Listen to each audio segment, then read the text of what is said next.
Punjabi national TV ਦੇ programme ਵਿਚਾਰ ਚਰਚਾ 'ਚ ਆਪ ਸਭ ਦਾ ਸਵਾਗਤ। ਅੱਜ ਦੇ ਪ੍ਰੋਗਰਾਮ ਜਿੱਤੇ ਗੱਲਬਾਤ ਕਰਨੀ ਹੈ ਉਹ ਹੈ ਕਰੋਨਾ ਤੋਂ ਬਚਾਅ ਲਈ ਹੁਣ ਵਿਦੇਸ਼ ਤੋਂ ਆਉਣਗੇ ਟੀਕੇ। ਚੋਣਾਂ ਤੋਂ ਪਹਿਲਾਂ ਹੀ ਬੇਅਦਬੀ ਕਾਂਡ ਦਾ ਮਾਮਲਾ ਫਿਰ ਤੋਂ ਭਖਿਆ। ਕੁੰਵਰ ਵਿਜੇ ਪ੍ਰਤਾਪ ਨੇ ਪੰਜਾਬ ਦੀ ਸਿਆਸਤ ਵਿੱਚ ਲਿਆਂਦਾ ਭੁਚਾਲ ਤੇ ਪ੍ਰਸ਼ਾਂਤ ਕਿਸ਼ੋਰ ਨੂੰ ਲੈ ਕੇ ਕਾਂਗਰਸ ਵਿੱਚ ਚੱਲ ਰਹੀ ਹੈ ਖਿੱਚੋਤਾਣ।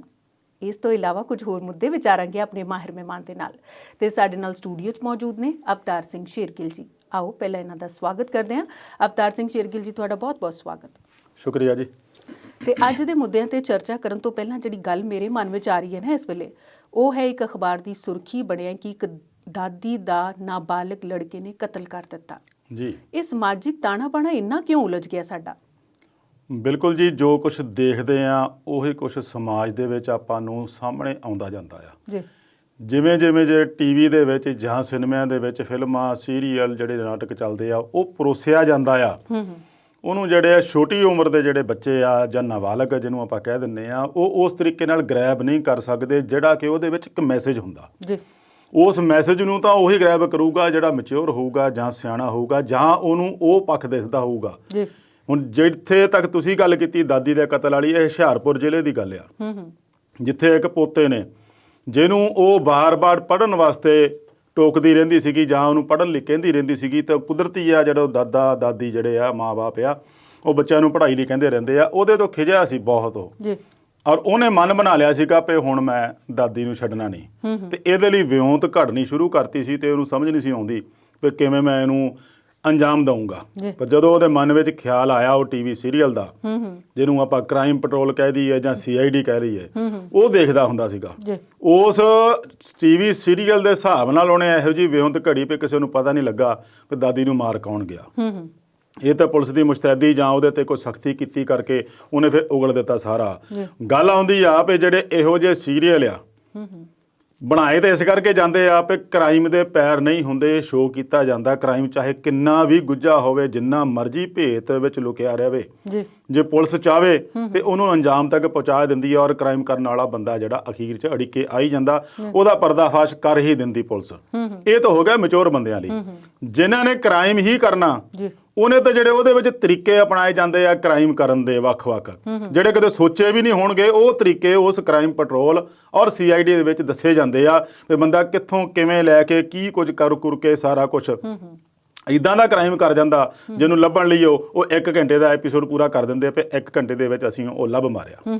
ਹੁਣ ਉਹ ਜਿਹੜਾ ਕ੍ਰਾਈਮ ਕਰਨ ਵਾਲਾ ਬੰਦਾ ਤਾਂ ਉਹ ਦੇਖੂਗਾ ਨਾ ਵੀ ਯਾਰ ਆਹ ਜਿਹੜਾ ਤਰੀਕਾ ਵਰਤਿਆ ਇਹ ਬੜਾ ਮੁਸ਼ਕਲ ਨਾਲ ਪੁਲਿਸ ਨੂੰ ਲੱਗਾ ਹੱਥ। ਵੀ ਜੇ ਇਹ ਤਾਂ ਹੈਗਾ ਸੀਰੀਅਲ ਦੇ ਵਿੱਚ, ਇਹ ਹੈਗਾ ਰੀਲ ਲਾਈਫ ਜਿਹੜੀ ਉੱਥੇ ਤਾਂ ਉਹਨਾਂ ਨੇ ਲੱਭ ਲਿਆ ਕਿਉਂਕਿ ਉਹਨਾਂ ਨੇ ਲੱਭਣਾ ਹੀ ਹੁੰਦਾ ਤੇ ਜੇ ਰੀਅਲ ਲਾਈਫ 'ਚ ਕਰਾਂਗੇ ਤੇ ਆਪਾਂ ਕਿਹੜਾ ਫੜੇ ਜਾਣਾ। ਇਸੇ ਨੂੰ ਲੈ ਕੇ ਉਸ ਬੱਚੇ ਨੇ ਉਸ ਟੀਵੀ ਸੀਰੀਅਲ ਨੂੰ ਅਪਣਾ ਕੇ ਇੱਦਾਂ ਦੀ ਵਿਉਂਤ ਘੜੀ ਪਈ। ਉਹਨੇ ਮਾਂ-ਬਾਪ ਉਹਦੇ ਗਏ ਹੋਏ ਸੀ ਕਿਤੇ, ਘਰੇ ਦਾਦੀ ਤੇ ਪੋਤਾ ਸੀਗੇ, ਉਹਨੇ ਉਹ ਘਰ ਦੇ ਵਿੱਚ ਉੱਥੇ ਅੱਗੇ ਲਾਤੀ, ਉਹਦੀ ਲਾਸ਼ ਸੜ ਗਈ। ਮੁੜ ਕੇ ਉਹਨੇ ਆਪਣੇ ਆਪ ਨੂੰ ਰੱਸੀ ਨਾਲ ਹੱਥ ਪੈਰ ਬੰਨ੍ਹ ਲਏ, ਬੰਨ੍ਹ ਕੇ ਤੇ ਬੈੱਡ ਬਾਕਸ ਦੇ ਵਿੱਚ ਲੁਕ ਗਿਆ। ਜਦੋਂ ਵਾਪਸ ਆਏ ਤਾਂ ਉਹਨਾਂ ਨੇ ਦੇਖਿਆ ਕੋਈ ਆਵਾਜ਼ ਨਹੀਂ ਦੇ ਰਿਹਾ ਤੇ ਇੱਕ ਪਾਸੇ ਸੜ ਰਹੀ ਸੀ ਲਾਸ਼। ਉਹਨੂੰ ਆਂਢ ਗੁਆਂਢ ਦੇ ਆ ਕੇ ਬੁਝਾਇਆ ਤੇ ਦੂਜੇ ਪਾਸੇ ਆਵਾਜ਼ ਦੇਣ ਤੇ ਬੱਚੇ ਨੇ ਆਵਾਜ਼ ਦਿੱਤੀ, ਮੈਂ ਤਾਂ ਬੈੱਡ ਦੇ ਵਿੱਚ ਪਿਆ, ਮੈਨੂੰ ਬੰਨ੍ਹ ਗਏ। ਉਹਨੇ ਫਿਰ ਪੂਰੀ ਕਹਾਣੀ ਦੱਸਤੀ। 4 ਜਣੇ ਆਏ ਸੀ ਲੁੱਟਣ ਜੀ।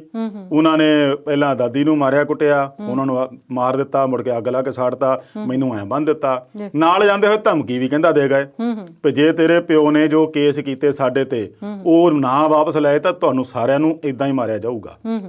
ਹੁਣ ਸਖਤੀ ਜਦੋਂ ਪੁਲਿਸ ਨੂੰ ਕਿਤੇ ਸ਼ੱਕ ਪੈਂਦਾ ਤੇ ਉਹ ਕੁਦਰਤੀ ਪਹਿਲਾਂ ਘਰਦਿਆਂ ਤੋਂ ਹੀ ਪੈਂਦਾ ਆ ਤੇ ਉਹਨਾਂ ਨੂੰ ਸ਼ੱਕ ਪਈ ਜਦੋਂ ਤੇ ਉਹਦੇ ਤੇ ਸਖਤੀ ਕੀਤੀ ਗਈ ਤੇ ਹੌਲੀ-ਹੌਲੀ ਉਹਨੇ ਸਾਰਾ ਹੀ ਇਹ ਰਾਜ਼ ਜਿਹੜਾ ਉਗਲ ਦਿੱਤਾ। ਪਰ ਇਹ ਸਮਾਜਿਕ ਤਾਣੇ ਬਾਣੇ ਦੇ ਉੱਤੇ ਬਹੁਤ ਗਹਿਰਾ ਅਸਰ ਪਾ ਰਿਹਾ ਜਿਹੜੇ ਇਹੋ ਜਿਹੇ ਸੀਰੀਅਲ ਆ। ਕੁਝ ਸਮਾਂ ਪਹਿਲਾਂ ਵੀ ਇੱਦਾਂ ਦੇ ਸੀਰੀਅਲਾਂ ਤੇ ਪਾਬੰਦੀ ਲਾਉਣ ਤੇ ਜਾਂ ਇਹਨਾਂ ਨੂੰ ਬੰਦ ਕਰਨ ਦੀ ਮੰਗ ਉੱਠੀ ਸੀਗੀ ਪਰ ਜਿਹੜੇ ਚੈਨਲ ਵਾਲੇ ਆ ਉਹ TRP ਦੇ ਤੁਹਾਨੂੰ ਪਤਾ ਉਹਨਾਂ ਨੂੰ ਦੌੜ ਲੱਗੀ ਹੁੰਦੀ ਆ ਵੀ ਕਿਸ ਤਰੀਕੇ ਨਾਲ TRP ਵਧੇ। ਉਹ TRP ਦੇ ਕਰਕੇ ਇੰਨੇ ਕੁ ਮਕਬੂਲ ਹੋ ਗਏ ਸੀ ਇਹ ਜਿਹੜੇ ਦੋਨੇ ਐਪੀਸੋਡ ਆ, ਉਹਨਾਂ ਨੇ ਉਹ ਚਲਾਏ ਨਹੀਂ। ਕੁਝ ਸਮਾਂ ਬਾਅਦ ਬੇਸ਼ੱਕ ਉਹਨੂੰ ਹੋਰ ਰੂਪ ਦੇ ਵਿੱਚ ਪੇਸ਼ ਕਰਦੇ ਰਹੇ ਪਰ ਉਹਨਾਂ ਦਾ ਅਸਰ ਜਿਹੜਾ ਆ ਕ੍ਰਿਮੀਨਲਾਈਜੇਸ਼ਨ ਦੇ ਉੱਤੇ ਬਹੁਤ ਜ਼ਿਆਦਾ ਪੈ ਗਿਆ ਜਿਹਦਾ ਰਿਜ਼ਲਟ ਆਪਾਂ ਨੂੰ ਅੱਜ ਨਹੀਂ ਕਈ ਘਟਨਾਵਾਂ ਇਦਾਂ ਦੀਆਂ ਸਿਰਫ ਪੰਜਾਬ ਵਿੱਚ ਹੀ ਨਹੀਂ ਪੂਰੇ ਦੇਸ਼ ਵਿੱਚ ਆਪਾਂ ਦੇਖੀਏ ਤਾਂ ਇਦਾਂ ਦੇ ਸੀਰੀਅਲ ਦੇਖ ਕੇ ਬਹੁਤ ਘਟਨਾਵਾਂ ਸਾਹਮਣੇ ਆਣਗੀਆਂ ਜਿਹੜੀਆਂ ਕਿ ਕਿਤੇ ਮੀਡੀਆ ਦੇ ਵਿੱਚ ਦੱਬ ਕੇ ਰਹਿ ਜਾਂਦੀਆਂ, ਕਿਤੇ ਉਜਾਗਰ ਹੋ ਜਾਂਦੀਆਂ, ਕਿਤੇ ਲੁਕੀਆਂ ਰਹਿ ਜਾਂਦੀਆਂ। ਸੋ ਇਹਨਾਂ ਸੀਰੀਅਲਾਂ ਨੂੰ ਜੇ ਪੇਸ਼ ਵੀ ਕਰਨਾ ਤੇ ਉਹਨੂੰ ਸਮਾਜ ਨੂੰ ਚੰਗੇ ਢੰਗ ਨਾਲ ਪੇਸ਼ ਕੀਤਾ ਜਾਵੇ ਤਾਂ ਕਿ ਸਮਾਜ ਦੇ ਉੱਤੇ ਵਧੀਆ ਅਸਰ ਪਵੇ ਜੀ। ਤੇ ਅਵਤਾਰ ਜੀ ਹੁਣ ਆਨੇ ਆ ਕਰੋਨਾ ਵੱਲ ਜੀ। ਕਰੋਨਾ ਵੱਧ ਰਿਹਾ ਹੈ ਤੇ ਉਹਦੇ ਇਲਾਜ ਲਈ ਟੀਕੇ ਲੱਗ ਰਹੇ ਨੇ, ਟੀਕਿਆਂ ਦੀ ਘਾਟ ਪੈ ਗਈ ਹੈ ਜੀ ਤੇ ਟੀਕੇ ਕਹਿੰਦੇ ਵਿਦੇਸ਼ ਤੋਂ ਆਉਣ ਲੱਗੇ ਨੇ। ਬਿਲਕੁਲ ਜੀ। ਕਰੋਨਾ ਦਾ ਇਸ ਵੇਲੇ ਜਿਹੜਾ ਰੂਪ ਆ ਉਹ ਪਿਛਲੇ ਸਾਲ ਨਾਲੋਂ ਵੀ ਭਿਆਨਕ ਹੋ ਗਿਆ। ਅੱਜ ਦੀ ਜੇ 24 ਘੰਟਿਆਂ ਦੀ ਗੱਲ ਕਰੀਏ ਤਾਂ 1,81,000 ਤੋਂ ਵੀ ਵੱਧ ਗਏ ਕੇਸ, ਜਿਹੜੇ ਕਿ ਪਹਿਲੀ ਲਹਿਰ ਦੇ ਵਿੱਚ ਵੀ ਇੰਨੇ ਹੈ ਨਹੀਂ ਸੀ ਜੀ। ਇੰਨੀ ਵੱਡੀ ਗਿਣਤੀ ਵਿੱਚ ਜਦੋਂ ਕੇਸ ਵੱਧ ਗਏ, ਮੌਤਾਂ ਦੀ ਗਿਣਤੀ ਵਧਣ ਲੱਗ ਪਈ, ਵੱਡੇ ਪੱਧਰ ਤੇ ਫੈਲਣ ਲੱਗ ਪਿਆ, ਤੇ ਸਰਕਾਰ ਨੂੰ ਹੁਣ ਜਾ ਕੇ ਯਾਦ ਆਈ ਪਰ ਨਹੀਂ ਆਪਾਂ ਵਿਦੇਸ਼ਾਂ ਤੋਂ ਵੀ ਟੀਕੇ ਮੰਗਵਾ ਲੈਣੇ ਚਾਹੀਦੇ ਆ ਜੀ। ਇਹ ਉਹੀ ਟੀਕੇ ਆ ਅਮਰੀਕਾ ਦੀ ਫਾਈਜ਼ਰ ਕੰਪਨੀ, ਅਮਰੀਕਾ ਦੀ ਮੋਡਰਨਾ, ਰਸ਼ੀਆ ਦੀ ਸਪੁਤਨਿਕ V ਜੀ। ਇਹ ਜਦੋਂ ਉਹਨਾਂ ਨੇ ਪਹਿਲੇ ਦੌਰ ਦੇ ਵਿੱਚ ਅਪਲਾਈ ਕੀਤਾ ਸੀ ਇੱਥੇ ਐਮਰਜੈਂਸੀ ਯੂਜ਼ ਵਾਸਤੇ, ਉਦੋਂ ਤਾਂ ਸਰਕਾਰ ਨੇ ਫਟਾਫਟ ਰਿਜੈਕਟ ਕਰਨ ਦੀ ਕੀਤੀ। ਜੇ ਰਿਜੈਕਟ ਨਹੀਂ ਵੀ ਕੀਤਾ ਤੇ ਫਾਈਜ਼ਰ ਵਾਲਿਆਂ ਤੋਂ ਡਾਟਾ ਮੰਗਦੇ ਸੀ ਹੋਰ ਵੀ ਤੁਹਾਡਾ ਡਾਟਾ ਦਿਓ ਜੀ, ਤੁਸੀਂ ਜਿਹਦੇ ਤੇ ਟਰਾਇਲ ਕੀਤੇ ਸਾਨੂੰ ਹੋਰ ਅਸੀਂ ਪੜ੍ਹਨਾ ਉਹਦੇ ਬਾਰੇ। ਤੇ ਹੁਣ ਇਹੋ ਜਿਹਾ ਕਿਹੜਾ ਡਾਟਾ ਉਹਨਾਂ ਨੇ ਦੇਤਾ ਜਿਹੜਾ ਫਟਾਫਟ ਇਹਨਾਂ ਨੇ ਹੁਣ ਬਰਾਮਦ ਕਰਨ ਦੀ ਸੋਚ ਲਈ।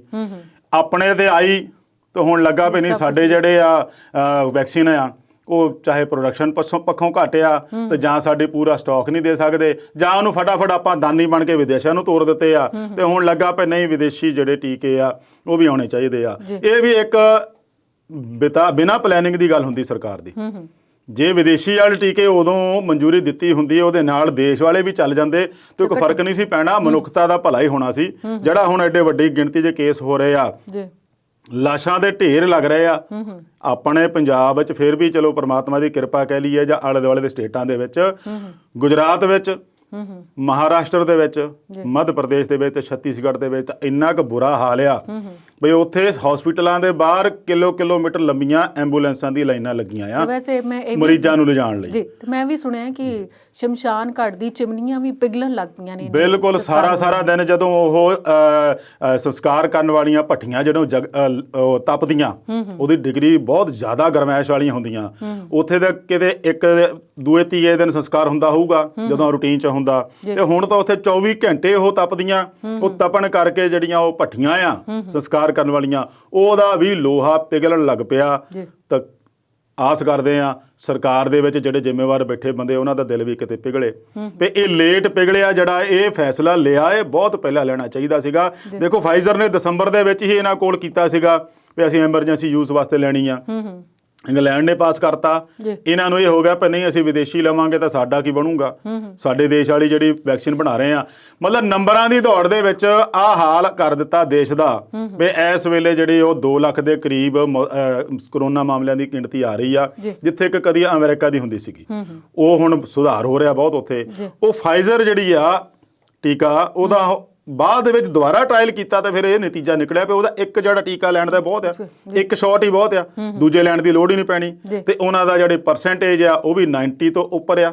ਇਦਾਂ ਹੀ ਮਾਡਰਨਾ ਵਾਲਿਆਂ ਦਾ ਆ, ਬੇਸ਼ੱਕ ਜੌਨਸਨ ਵਾਲਿਆਂ ਦਾ ਉਹਨਾਂ ਦਾ ਨਹੀਂ ਕੰਮ ਕਰ ਰਿਹਾ, ਸ਼ਾਇਦ ਉੱਤੇ ਰੋਕ ਵੀ ਲੱਗ ਜਾਏ। ਪਰ ਇਹ 2 ਟੀਕੇ ਜਿਹੜੇ ਆ ਇੰਗਲੈਂਡ 'ਚ ਵੀ ਲੱਗ ਰਹੇ ਆ, ਯੂਰਪ ਦੇ ਵਿੱਚ ਵੀ ਲੱਗ ਰਹੇ ਆ, ਜਰਮਨ ਵਰਗੇ ਦੇਸ਼ਾਂ ਦੇ ਵਿੱਚ ਵੀ ਲੱਗ ਰਹੇ ਆ। ਤੇ ਉਦੋਂ ਇਹਨਾਂ ਨੇ ਕਿਉਂ ਨਹੀਂ ਇਹਨੂੰ ਪ੍ਰਵਾਨਗੀ ਦਿੱਤੀ? ਤੇ ਹੁਣ ਜਦੋਂ ਸਿਰ ਤੇ ਆਈ ਜੰਜ ਜਿਹਨੂੰ ਕਹਿੰਦੇ ਆ ਵਿੰਨੋ ਕੁੜੀ ਦੇ ਕੰਨ, ਇਹੋ ਜਿਹੇ ਹਾਲਾਤ ਪੈਦਾ ਹੋ ਗਏ ਕਿ ਤੁਹਾਨੂੰ ਹੁਣ ਵਿਦੇਸ਼ੀ ਟੀਕਾ ਮੰਗਵਾਉਣਾ ਹੀ ਪਿਆ। ਤੇ ਇਹਦੇ ਵਿੱਚ ਸਰਕਾਰ ਦੀ ਨਾਕਾਮੀ ਹੀ ਕਹਾਂਗੇ। ਸਮੇਂ ਸਿਰ ਜੇ ਆਪਣੀ ਈਗੋ ਜਾਂ ਆਪਣੀ ਬੱਲੇ ਬੱਲੇ ਨੂੰ ਪਰੇ ਰੱਖ ਕੇ ਇਹਨੂੰ ਪਹਿਲਾਂ ਹੀ ਕਿਤੇ ਪ੍ਰਵਾਨਗੀ ਦਿੱਤੀ ਹੁੰਦੀ ਤੇ ਹੋ ਸਕਦਾ ਅੱਜ ਦੇ ਇਹ ਹਾਲਾਤ ਨਾ ਹੁੰਦੇ, ਚੰਗੇ ਹੁੰਦੇ। ਕਿਉਂਕਿ ਟੀਕਾ ਉਦੋਂ ਤੋਂ ਲੱਗਦਾ ਆਉਂਦਾ ਤੇ ਫਿਰ ਉਹਦੇ ਨਾਲ ਦੂਜਾ ਖੁਰਾਕ ਵੀ ਲੱਗ ਜਾਂਦਾ। ਇਹ ਨਹੀਂ ਵੀ ਸਾਡਾ ਵਾਲਾ ਟੀਕਾ ਜਿਹੜਾ ਦੇਸ਼ 'ਚ ਬਣਿਆ ਕੋਵੈਕਸੀਨ ਤੇ ਕੋਵੀਸ਼ੀਲਡ ਕੰਮ ਨਹੀਂ ਕਰਦਾ, ਕਰ ਰਿਹਾ ਕੰਮ ਉਹ, ਪਰ ਉਹਦੇ ਤੇ ਆਪਾਂ ਦੇਖੀਏ ਤਾਂ 11 ਕਰੋੜ ਸਿਰਫ ਟੀਕੇ ਲੱਗੇ ਆ 11 ਕਰੋੜ ਲੋਕਾਂ ਨੂੰ 16 ਜਨਵਰੀ ਤੋਂ ਲੈ ਕੇ ਹੁਣ ਤੱਕ। ਤੇ ਉਹਦੇ ਦੂਜੀ ਡੋਜ਼ ਕਿੰਨੀ ਲੱਗੀ ਆ? ਉਹ ਸਿਰਫ 1.5 ਕਰੋੜ ਆ। ਹੁਣ ਜਦੋਂ 2 ਡੋਜ਼ ਪੂਰੀ ਲੱਗਦੀ ਆ ਫੇਰ ਹੀ ਆਪਾਂ ਗਿਣਤੀ ਪੂਰੀ ਕਰਾਂਗੇ ਵੀ ਹਾਂ ਵੀ ਇੰਨਾ ਟੀਕਾ ਲੱਗ ਗਿਆ। ਪਹਿਲੇ ਡੋਜ਼ ਨਾਲ ਠੀਕ ਆ, ਉਹ 2 ਹਫ਼ਤਿਆਂ ਬਾਅਦ ਉਹ ਐਂਟੀਬਾਡੀ ਬਣਦੀ ਆ, ਪਰ ਉਹਦਾ ਕੰਮ ਜਦੋਂ ਕਰਦਾ ਆ ਉਹ ਦੋਨੋਂ ਡੋਜ਼ ਲੱਗਣ ਤੋਂ ਬਾਅਦ ਹੀ ਟੀਕਾ ਕੰਮ ਕਰਦਾ ਆ। ਸੋ ਇਹ ਫੈਸਲਾ ਬਹੁਤ ਦੇਰ ਨਾਲ ਲਿਆ, ਇਹਦੇ ਵਿੱਚ ਵੀ ਸਿਆਸਤ ਇਹਨਾਂ ਦੀ ਕਿਤੇ ਕੰਮ ਕਰ ਗਈ, ਕਰਨੀ ਨਹੀਂ ਸੀ ਚਾਹੀਦੀ। ਜੇ ਕਰੋਨਾ ਦੇ ਗੰਭੀਰਤਾ ਨਾਲ ਲੈਂਦੇ ਮਾਮਲੇ ਤਾਂ ਇਹਨਾਂ ਨੂੰ ਟੀਕਿਆਂ ਨੂੰ ਪਹਿਲਾਂ ਲਿਆਉਣਾ ਚਾਹੀਦਾ ਸੀ। ਹਲੇ ਵੀ ਫੇਰ ਉਹ ਕਹਿ ਰਹੇ ਆ, ਦੇਖੋ ਉਹਨਾਂ ਦੇ ਟੀਕੇ ਬੇਸ਼ੱਕ ਉੱਥੇ ਵਰਲਡ ਤੇ ਲੱਗ ਰਹੇ ਆ, ਹਲੇ ਵੀ ਕਹਿ ਰਹੇ ਵੀ ਪਹਿਲਾਂ 100 ਜਣਿਆਂ ਨੂੰ ਟੀਕਾ ਲਾਵਾਂਗੇ, ਉਹਨਾਂ ਨੂੰ 7 ਦਿਨ ਦੀ ਨਿਗਰਾਨੀ 'ਚ ਰੱਖਾਂਗੇ, ਫਿਰ ਪਾਸ ਹੋਣ ਤੋਂ ਬਾਅਦ ਫਿਰ ਉਹਨੂੰ ਟੀਕਾਕਰਨ ਮੁਹਿੰਮ 'ਚ ਚਾਲੂ ਕਰਾਂਗੇ। ਮਤਲਬ ਟੈਸਟਿੰਗ ਫਿਰ ਵੀ ਕਰਾਂਗੇ, ਮਤਲਬ ਦੁਬਾਰਾ ਫਿਰ ਆਪ ਦੀ ਮਰਜ਼ੀ ਨਾਲ ਟੈਸਟਿੰਗ ਕਰਾਂਗੇ। ਦੇਖੋ ਇਹ ਗੱਲ ਤਾਂ ਹੈ ਨਹੀਂ ਨਾ ਵੀ ਜਦੋਂ ਉਹ ਟੀਕੇ ਬਣਦੇ ਸੀ ਜਾਂ ਇੰਡੀਆ 'ਚ ਬਣਦੇ ਸੀ ਜਾਂ ਕਿਸੇ ਹੋਰ ਦੇਸ਼ 'ਚ ਬਣਦੇ ਸੀ ਤੇ ਇਹਨਾਂ ਦਾ ਕਿਤੇ ਵਿਗਿਆਨੀਆਂ ਦਾ ਤਾਲਮੇਲ ਨਹੀਂ ਹੋਇਆ ਹੋਊਗਾ, ਇਹਦੇ ਤੋਂ ਆਪਾਂ ਇਨਕਾਰ ਨਹੀਂ ਕਰ ਸਕਦੇ। ਜ਼ਰੂਰ ਇਹਨਾਂ ਦਾ ਕਿਤੇ ਨਾ ਕਿਤੇ ਤਾਲਮੇਲ ਹੋਇਆ ਹੋਊਗਾ, ਕਿਉਂਕਿ ਵਿਗਿਆਨੀਆਂ ਨੇ ਕਈ ਤੱਤ ਲੈਣੇ ਹੁੰਦੇ ਆ, ਉਹਨੂੰ ਕਈ ਤਰੀਕੇ ਨਾਲ ਉਹਨੂੰ ਬਣਾਉਣਾ ਹੁੰਦਾ, ਤਿਆਰ ਕਰਨਾ ਹੁੰਦਾ, ਕੋਈ ਕਿਤੇੋਂ ਤੱਤ ਲਿਆ ਹੁੰਦਾ, ਕੋਈ ਕਿਤੇੋਂ ਲਿਆ ਹੁੰਦਾ, ਕਈ ਤਰ੍ਹਾਂ ਦੇ ਕੈਮਿਸਟਰੀ ਉਹਦੇ 'ਚ ਰਲਦੀ ਹੁੰਦੀ ਆ। ਤੇ ਹੁਣ ਜਦੋਂ ਆਪਾਂ ਉਹਨੂੰ ਕਹਿੰਦੇ ਦੁਬਾਰਾ ਟੈਸਟ ਕਰਾਂਗੇ, ਕਰ ਲੈਣ ਉਹ ਵੀ, ਪਰ ਫੇਰ ਵੀ ਦੇਰ ਕਰ ਰਹੇ ਆ ਜੀ। ਹੁਣ ਸਪੁਤਨਿਕ ਨੂੰ ਤਾਂ ਮਨਜ਼ੂਰੀ ਦੇਤੀ ਆ, ਉਹਦੇ ਲਈ ਇਹਨਾਂ ਨੇ ਕਹਿਤਾ ਵੀ ਦੇਸ਼ ਵਿੱਚ ਹੀ ਜਿਹੜਾ ਉਹ 85 ਕਰੋੜ ਤਾਂ ਉਹਨਾਂ ਦਾ ਟੀਚਾ ਹੈਗਾ ਵੀ ਵਰਲਡ ਲੈਵਲ ਤੇ ਦੇਣੀ, ਤਿਆਰ ਕਰਨੀ ਡਾਕਟਰ ਰੈਡੀ ਲੈਬ ਦੇ ਵਿੱਚ। ਪਰ ਭਾਰਤ ਦੇ ਵਿੱਚ ਉਹਦੀ ਯੂਜ਼ ਜਿਹੜੀ ਆ 8.5 ਕਰੋੜ ਤੋਂ 10 ਕਰੋੜ ਤੱਕ ਹੋਇਆ ਕਰੂਗੀ ਸਾਲ ਦੀ, ਤੇ ਉਹ ਵੀ ਜੇ ਇੰਜੈਕਸ਼ਨ ਲੱਗਣੇ ਸ਼ੁਰੂ ਹੋ ਜਾਣ ਤਾਂ ਹੁਣ ਜ਼ੋਰ ਜ਼ਿਆਦਾ ਵੈਕਸੀਨੇਸ਼ਨ ਤੇ ਹੀ ਦਿੱਤਾ ਜਾ ਰਿਹਾ, ਕਿਉਂਕਿ ਕਰੋਨਾ ਦੇ ਮਾਮਲੇ ਜਿਹੜੇ ਆ ਉਹ ਫੈਲਣੋਂ ਰੁਕ ਨਹੀਂ ਰਹੇ, ਕਾਬੂ ਨਹੀਂ ਇਹਨਾਂ ਦੇ ਆ ਰਿਹਾ। ਤੇ ਇਸ ਵੇਲੇ ਮਹਾਰਾਸ਼ਟਰ ਵਿੱਚ ਵੀ ਕਰੋਨਾ ਬੇਕਾਬੂ ਹੋਇਆ ਪਿਆ। ਬਿਲਕੁਲ ਜੀ, ਇਸੇ ਕਰਕੇ ਸਰਕਾਰ ਨੇ ਕੋਈ ਫੈਸਲਾ ਲਿਆ। ਹਾਂਜੀ, ਉਹਨਾਂ ਨੇ ਵੀ ਹੁਣ ਇਹ ਲਾਕਡਾਊਨ ਵਰਗੀ ਸਥਿਤੀ ਕੀਤੀ ਆ। ਲਾਕਡਾਊਨ ਤਾਂ ਨਹੀਂ ਲਾਇਆ, ਪਰ ਲਾਕਡਾਊਨ ਵਰਗੀਆਂ ਪਾਬੰਦੀਆਂ ਲਾਤੀਆਂ ਵੀ ਸਾਰੇ ਸਟੇਟ ਦੇ ਵਿੱਚ 144 ਧਾਰਾ ਲਾਤੀ, ਸਖਤੀ ਨਾਲ ਲਾਗੂ ਕਰਨ ਲਈ ਕਿਹਾ ਗਿਆ ਆ। ਪਰ ਲੋਕਾਂ ਨੂੰ ਵੀ ਆਪਣੇ ਤੌਰ ਤੇ ਸਮਝਣਾ ਚਾਹੀਦਾ, ਕਿਉਂਕਿ ਉਧਵ ਸਰਕਾਰ ਸ਼ੁਰੂ ਤੋਂ ਕਹਿੰਦੀ ਆਈ ਆ ਵੀ ਤੁਹਾਨੂੰ ਲਾਕਡਾਊਨ ਚਾਹੀਦਾ ਕਿ ਮਾਸਕ ਚਾਹੀਦਾ, ਤੇ ਲੋਕਾਂ ਨੇ ਮੈਨੂੰ ਲੱਗਦਾ ਉੱਥੇ ਮਾਸਕ ਨੂੰ ਨਹੀਂ ਅਪਣਾਇਆ, ਲਾਕਡਾਊਨ ਨੂੰ ਹੀ ਅਪਣਾਉਣ ਵੱਲ ਨੂੰ ਗਏ ਆ, ਆਰਥਿਕ ਪਾਬੰਦੀਆਂ ਵੱਲੋਂ ਅਪਣਾਉਣ ਵੱਲ ਨੂੰ ਗਏ ਆ। ਇਹਦੇ ਵਿੱਚ ਸਭ ਤੋਂ ਜ਼ਿਆਦਾ ਜਿਹੜਾ ਪੀੜਤ ਹੋ ਰਿਹਾ ਉਹ ਮਜ਼ਦੂਰ ਜਮਾਤ ਆ, ਮਜ਼ਦੂਰ ਵਰਗ ਆ। ਜੇ ਆਪਾਂ ਦੇਖੀਏ ਤਾਂ ਉੱਥੇ ਮਹਾਰਾਸ਼ਟਰ ਦੇ ਸਟੇਸ਼ਨਾਂ ਦੇ ਉੱਤੇ ਕਹਿਰ ਦੀ ਭੀੜ ਮਜ਼ਦੂਰਾਂ ਦੀ ਲੱਗ ਗਈ ਆ, ਪ੍ਰਵਾਸੀ ਮਜ਼ਦੂਰਾਂ ਦੀ। ਉਹ ਵਾਪਸ ਜਾਣਾ ਚਾਹ ਰਹੇ ਆ। ਉਹੀ ਹਾਲ ਆ ਜੋ 2020 ਦੇ ਵਿੱਚ ਜਦੋਂ ਕਹਿੰਦੇ ਸੀ ਵੀ ਕਰੋਨਾ ਨਾਲ ਤਾਂ ਜਦੋਂ ਮਰਾਂਗੇ ਭੁੱਖ ਨਾਲ ਮਰ ਜਾਣਾ ਅਸੀਂ, ਇਹਦੇ ਨਾਲ ਚੰਗਾ ਆ ਵੀ ਆਪਣੇ ਘਰ ਦੇ ਵਿੱਚ ਜਾ ਕੇ, ਆਪਣਿਆਂ ਦੇ ਵਿੱਚ ਜਾ ਕੇ ਮਰਾਂਗੇ ਤਾਂ ਚਲੋ ਚੰਗਾ ਰਹੂਗਾ, ਐਡੀ ਦੂਰ ਮਰਨ ਨਾਲੋਂ ਘਰ ਜਾਣਾ ਚੰਗਾ ਹੈ। ਸੋ ਹੁਣ ਉਹਨਾਂ ਨੇ ਵੀ ਪਲਾਇਨ ਕਰਨਾ ਸ਼ੁਰੂ ਕਰਤਾ, ਨਾ ਕੇਵਲ ਮਹਾਰਾਸ਼ਟਰ 'ਚ, ਮੱਧ ਪ੍ਰਦੇਸ਼ ਤੋਂ ਵੀ। ਯੂਪੀ ਦੇ ਹਾਲਾਤ ਵੀ ਇਦਾਂ ਦੇ ਆ ਵੀ ਲਖਨਊ ਦੇ ਵਿੱਚ ਜਿਹੜੇ ਯੂਪੀ ਦੇ ਮੁੱਖ ਮੰਤਰੀ ਆ ਯੋਗੀ ਆਦਿੱਤਿਆਨਾਥ, ਉਹਨਾਂ ਦੇ ਸਟਾਫ ਦੇ ਕਈ ਮੈਂਬਰ ਕਰੋਨਾ ਪੋਜ਼ਿਟਿਵ ਹੋ ਗਏ ਆ, ਜਿਹਦੇ ਕਰਕੇ ਯੋਗੀ ਹੁਣੀ ਵੀ ਆਪਣੇ ਆਪ ਨੂੰ ਆਈਸੋਲੇਸ਼ਨ ਕਰ ਗਏ। ਪਰ ਇਸ ਤੋਂ ਪਹਿਲਾਂ ਉਹ ਬੰਗਾਲ ਦੇ ਵਿੱਚ ਕਈ ਰੈਲੀਆਂ ਕਰ ਰਹੇ, ਉਹਦਾ ਜ਼ਿਕਰ ਨਹੀਂ ਹੈਗਾ ਅੱਜ, ਉਹ ਬਾਅਦ ਦੀ ਗੱਲ ਆ। ਪਰ ਇਹਨੇ ਇੱਥੇ ਜਿਹੜਾ ਆਇਆ ਉਹ ਪੋਜ਼ਿਟਿਵ ਆਉਣ ਕਰਕੇ ਆਪਣੇ ਆਪ ਨੂੰ ਆਈਸੋਲੇਸ਼ਨ ਕਰਤਾ। ਨਾਲ ਦੀ ਨਾਲ ਉੱਥੇ ਹੁਣ ਅਖਿਲੇਸ਼ ਯਾਦਵ ਦੀ ਉਹ ਵੀ ਪੋਜ਼ਿਟਿਵ ਆ ਗਏ ਆ। ਸੁਪਰੀਮ ਕੋਰਟ ਦਾ ਅੱਧਾ ਸਟਾਫ ਪਹਿਲਾਂ ਕਹਿੰਦੇ ਸੀ ਪੋਜ਼ਿਟਿਵ ਆ ਗਿਆ, ਪਰ ਉੱਥੇ ਵੀ 44 ਤੋਂ ਲੈ ਕੇ 50 ਮੈਂਬਰ ਪੋਜ਼ਿਟਿਵ ਆਉਣ ਕਰਕੇ ਜਿਹੜੀ ਸੁਣਵਾਈ ਆ ਉਹ ਘਰਾਂ ਤੋਂ ਕਰਨੀ ਸ਼ੁਰੂ ਕਰ ਦਿੱਤੀ ਆ। ਸ਼ੇਰਗਿਲ ਜੀ, ਇਸੇ ਮੁੱਦੇ ਤੇ ਆਪਾਂ ਵਾਪਸ ਪਰਤਦੇ ਹਾਂ, ਪਰ ਇਸ ਵੇਲੇ ਬ੍ਰੇਕ ਦਾ ਵੇਲਾ ਹੈ।